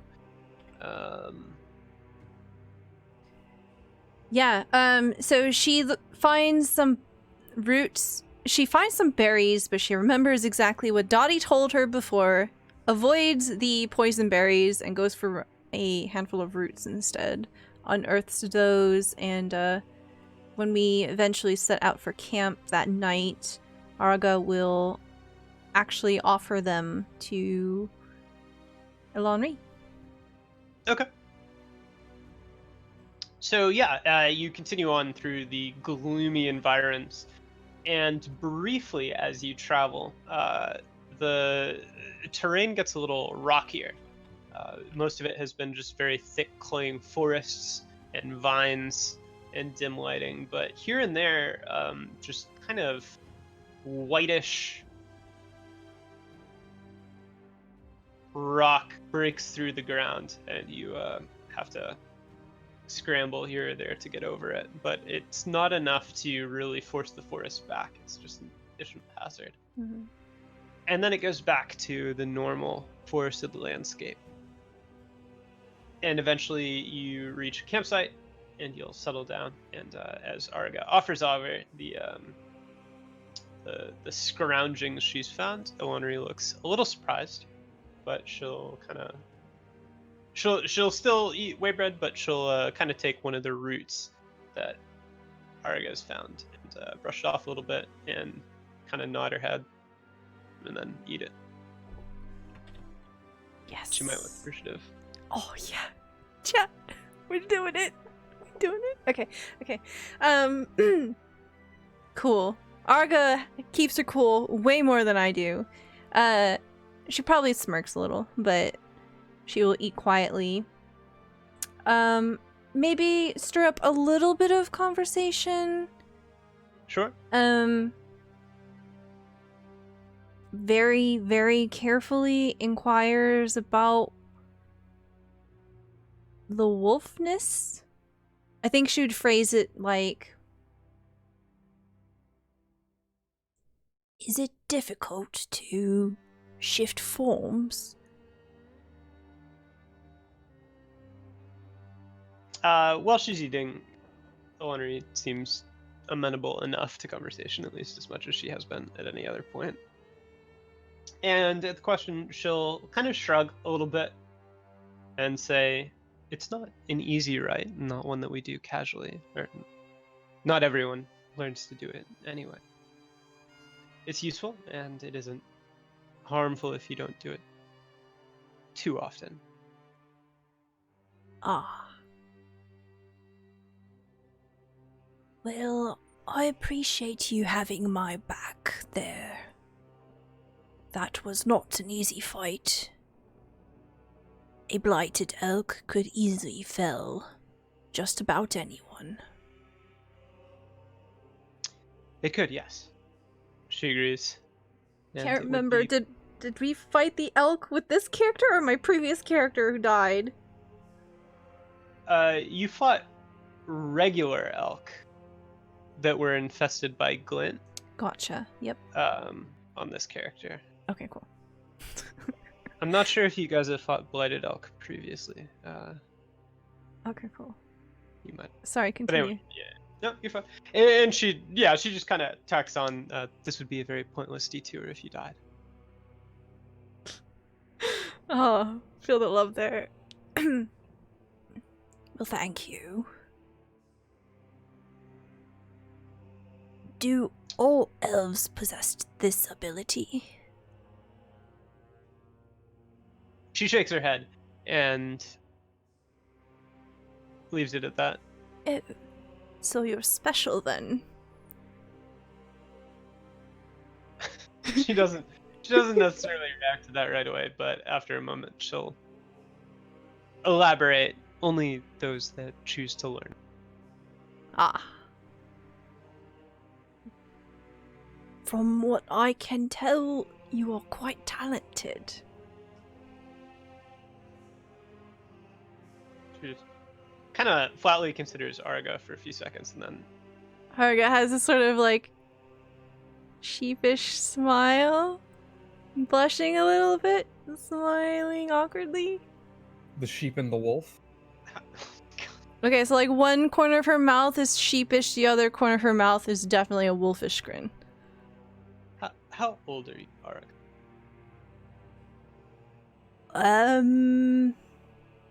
Did I put that in my character? Is there a part of my character sheet? I am 32. She nods and then says, suffice it to say, I've had time to learn tricks over several hundred years.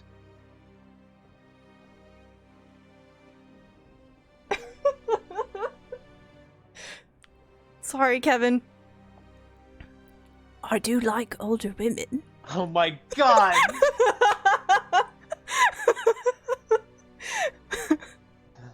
And then... That's it. We're canceling the show. Show's over. I don't remember what Dati listed off exactly, but I know that every single conversation Sigra has had Araga. was in fact Sigra's dead. It has broken every piece of advice that Dati gave. no, she has constantly broken every single don't do this, don't do this, don't do that, especially don't do this. Yeah, but Everything. are you sharing ground potatoes with a hot elf by a fireside while you're beaten and wounded? No, you're not. But Arga is. So You couldn't see, but I did a Z snap at you. That's what that sound was. Okay. Yeah. So she stares. Well, let's see. Arga looks cute in a grizzly bear kind of way, if it helps. She stares very blankly at Arga, and eventually she just slowly shakes her head and tells Arga to get some rest and that she'll take first watch. She sends you to bed, is what I'm saying. Oh. Okay. Yeah, okay, Mom. But does she join her? No, she doesn't.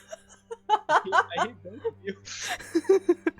Arga doesn't continue to ruffle the feathers of her elven companion. Instead, she just kind of grins and takes a...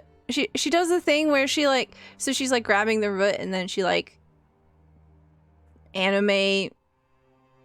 You know, flirty anime style where they kind of like tear food with and like they're grinning at the same time and it's just all teeth and sly looking. She just like does that and then turns away and then like rolls over and then passes out and starts snoring very gracelessly. Yeah, and the night will continue quietly. We're gonna take a quick 5-minute break. I'm going to send 2 of my players to go take a freaking cold shower before we continue. And then we'll tackle the rest of this journey. Okay, we'll be back in just a short moment. Bye! Another night passes, and another day comes. Yeah, so the only difference being that midway, probably a little past halfway through the night, Arga will be woken by Elonri to take the rest of the watch, and she will retire. Yes, another lonely night passes, Diablo. It is so cold and it doesn't have to be. -5 It romance points. seems like the elf has already fallen asleep and missed that comment. When the morning comes, the pair set off again for what may be a final day of travel. Go ahead and roll your discreet +1. Oh, this could be bad. I mean, it's their final day either way. Either she makes it through or she dies. Hey! Okay, wow. There you go. Hell yeah. So fortunately, Arga has still kept hold of the lessons. I think today, just to make things a little more interesting and we don't repeat the same narrative, because that's a bad storytelling tool, today, Arga seems a lot more hale, and she is a bit quicker on her feet. She follows closely. Smiley face. Deft of foot while carrying a lumbering fucking head of a monster that used to have... A head? Yeah. Thank you. That got away from you.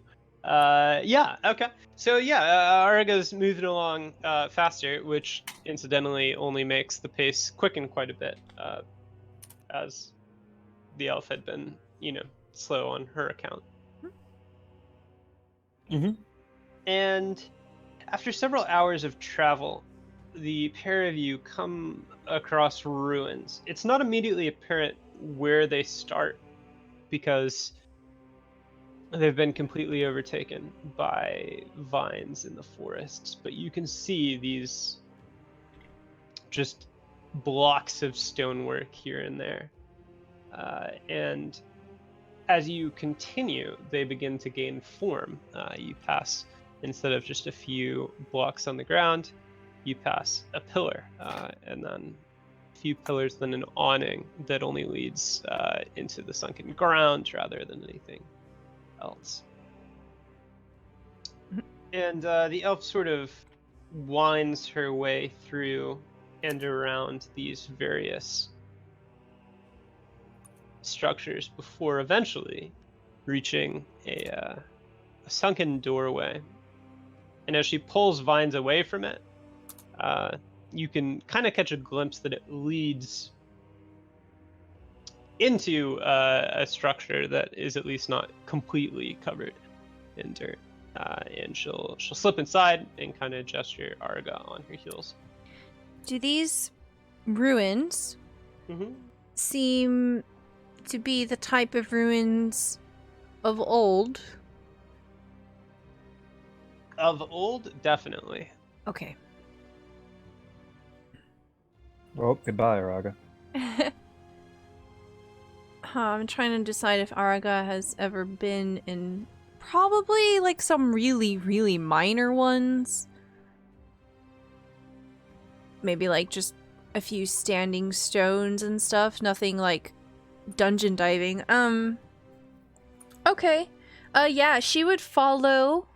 She might seem like she's a bit on edge, but she's not fearful or anything. Mm-hmm. She doesn't comment necessarily, but she definitely keeps an eye out for any unusual sounds or creatures that might possibly pounce on them. Sure. And this is a something of a choked passage. As you get through the doorway, you find yourself in really just half excavated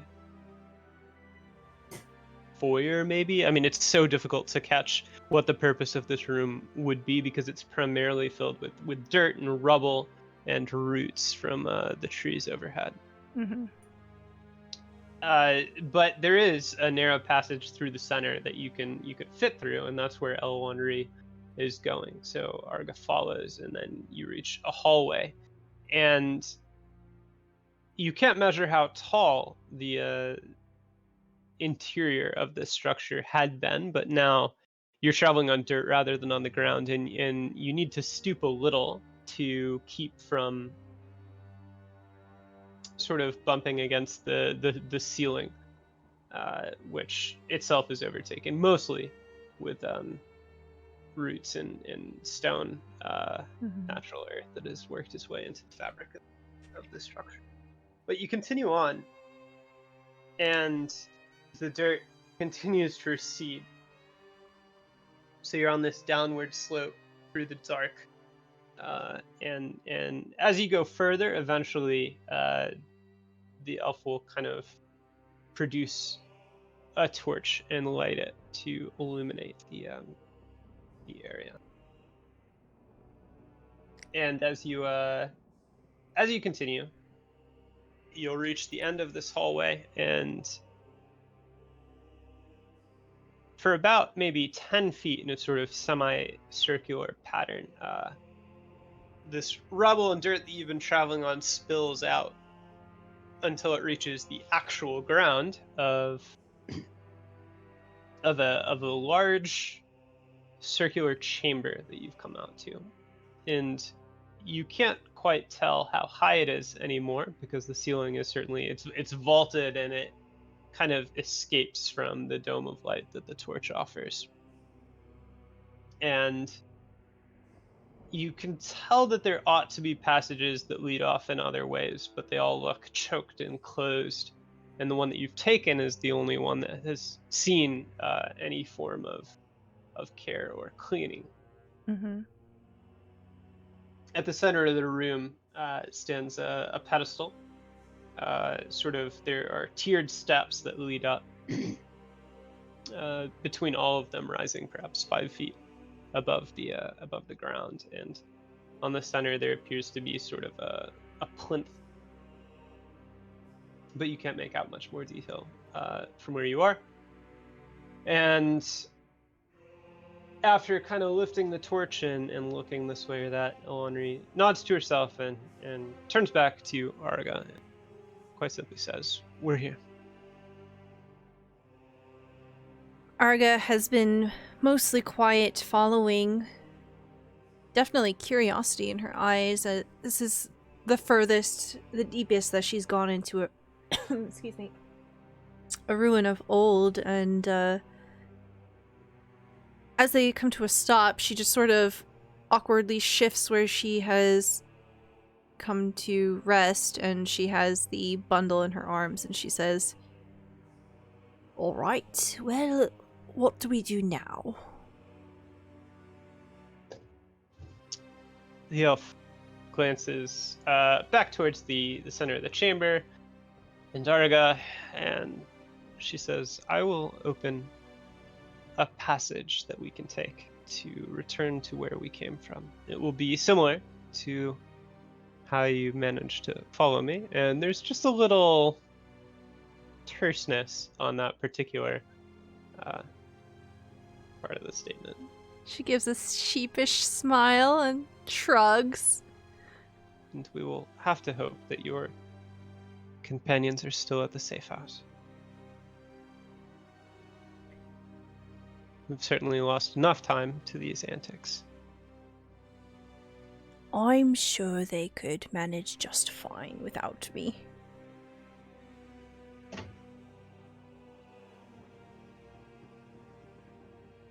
So the elf nods, and she turns away and begins ascending the steps in the center.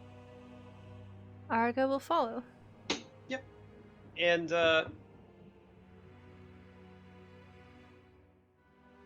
you can kind of tell that there was once a lot of work put into this chamber, but it's very difficult to see anything more but the barest traces now. As you ascend the steps, you can see that there's like the lingering marks of what should have been some kind of relief in the steps, but whatever they depicted has worn away in time. Mm-hmm. And on the center, as you reach the top of this dais, the plinth has a little flake of color here or there that shows it was once probably quite vivid, but now it's just this dull gray stone. And the top is broken. Only the lower inch and a half of some kind of thing that rested on top remains, and it's not enough to really make any judgments as to what it was. But as she reaches the top, Ilonri kind of steps to the other side and then points kind of at the base of the plinth just across from her and instructs Arga to stand there. Arga will move that way, but as she's passing by the elf, will very gently brush her shoulder against her shoulder. And then stand where she's told to. Yep. Yeah. Totally innocent. And she's holding the head, I guess? She wasn't told to put it down or anything. Correct. She was not told. God. Arga's gonna be so swole. I bet her arms are so fucking tired. I don't know, but then she does, like, use a giant sword. I'm sure she's fine. But it's just unwieldy.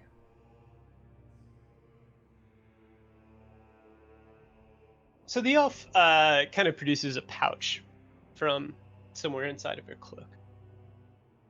And she'll open it up and reach inside, and she comes out with a set of 3 crystals, which appear fairly clear and small, and they aren't worked at all, so they're kind of murky. They don't have the shine of having been cut into facets or anything like that, but they do, on the clearer portions, show kind of a flickering light from inside, which is thoroughly unnatural, and it's faint. It's difficult to tell, but she's not really hiding or anything. And she'll put the gems down on top of the plinth,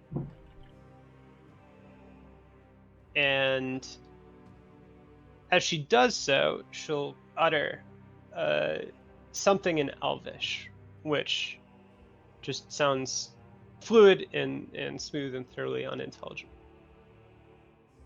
And as she does so, Arga will feel a chill kind of overtake her and the area in general. And the light in the chamber, particularly from the torch, will begin to fade and flicker. And it might feel a little like a breeze, although you can be certain it's not one, given how sheltered you are and how the torch doesn't actually like blow this way or that. And then the light will fade out completely, and you're both left in the dark. And the chill will intensify, and then it will disappear. And once again, you find yourself in this sort of dark plane where there's like a heavy mist or a fog around you, and you can only see a few feet in any given direction. The plinth is gone, the pedestal is gone, everything is flat, and the ground, which you can barely make out, is this indistinct gray surface. And though you can't see anything in front of you, you can hear sort of the distant instruction from Oanri as she tells Ariga to move towards her. And as you two begin journeying again through this otherworldly passage, I think it is a perfectly fine place to bring the session to a close. Awesome! Yay! Thank you so much for another super awesome episode. I'm sorry Ariga is so scummy and thirsty, but it was great, and I had a good time. I think everyone else did too. At least Stella had a good time. Listen, I never play thirsty characters like that except for Malia from Dragon Heist on Runaway Robots channel. But that was really fun. Also, Robot Jesus, thank you so much for the raid. Just in time. Just in time for us to do some outros. We're gonna go around real quick and talk about who we are and what we like to do, and we're gonna start off this week with our DM, Obdurant. Hello, I'm Durant. I like to play RPGs with people like this, Symbaroum, which I play on Wednesdays, just about now, ending now, also a few hours in the past. I also play a lot of Valorant, used to do Destiny raids. Maybe that'll happen when the schedules for everyone in quarantine kind of stabilize again. And that's about it. I don't stream or anything, that's for lame people. I heard streamers are nerds, right? Yeah, streamers are total nerds. Sob. Bible thump. Initiate crying. Next we've got Kory. Hi, yes. I'm going to yield this time to our show's sponsor, Oh my god. Quiznos. We are not sponsored by Quiznos. Particularly, I just want to say to all our viewers, eat up. Oh my god. Toasty. Kory is... I would like to sue Kory for false advertisement. We're not sponsored by Quiznos. But Kory is part of another D&D game that we run here on Tuesday evenings at 8 p.m. Eastern Time. Breakwater. It is our Ghosts of Saltmarsh 5th edition D&D game. He is one of the players that you can find there. And I am the Dungeon Master for that one. Thank you so much.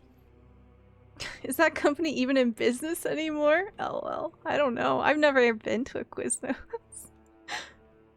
The joke is that we have an imp named Quizrin, and then no one could pronounce it, so they said Quiznos, and yeah, it's a dumb joke. We should just ignore it and let it die. But last but certainly not least, we have Vertigo Cross. Hello, I'm Vertigo. I am a intermittent variety streamer. You can catch me throughout the week, mostly on Stella's channel, doing various things. On Mondays, we play video games and try to make them into dating sims, kind of like Stella did today. Huh? We managed to make Valor into a dating sim. We did a 5v5 knife fight as speed dating. Yeah, I was the only one who succeeded. Yeah. Wednesdays, clearly I'm here. Trying not to die. Also not getting to flirt with cute elves.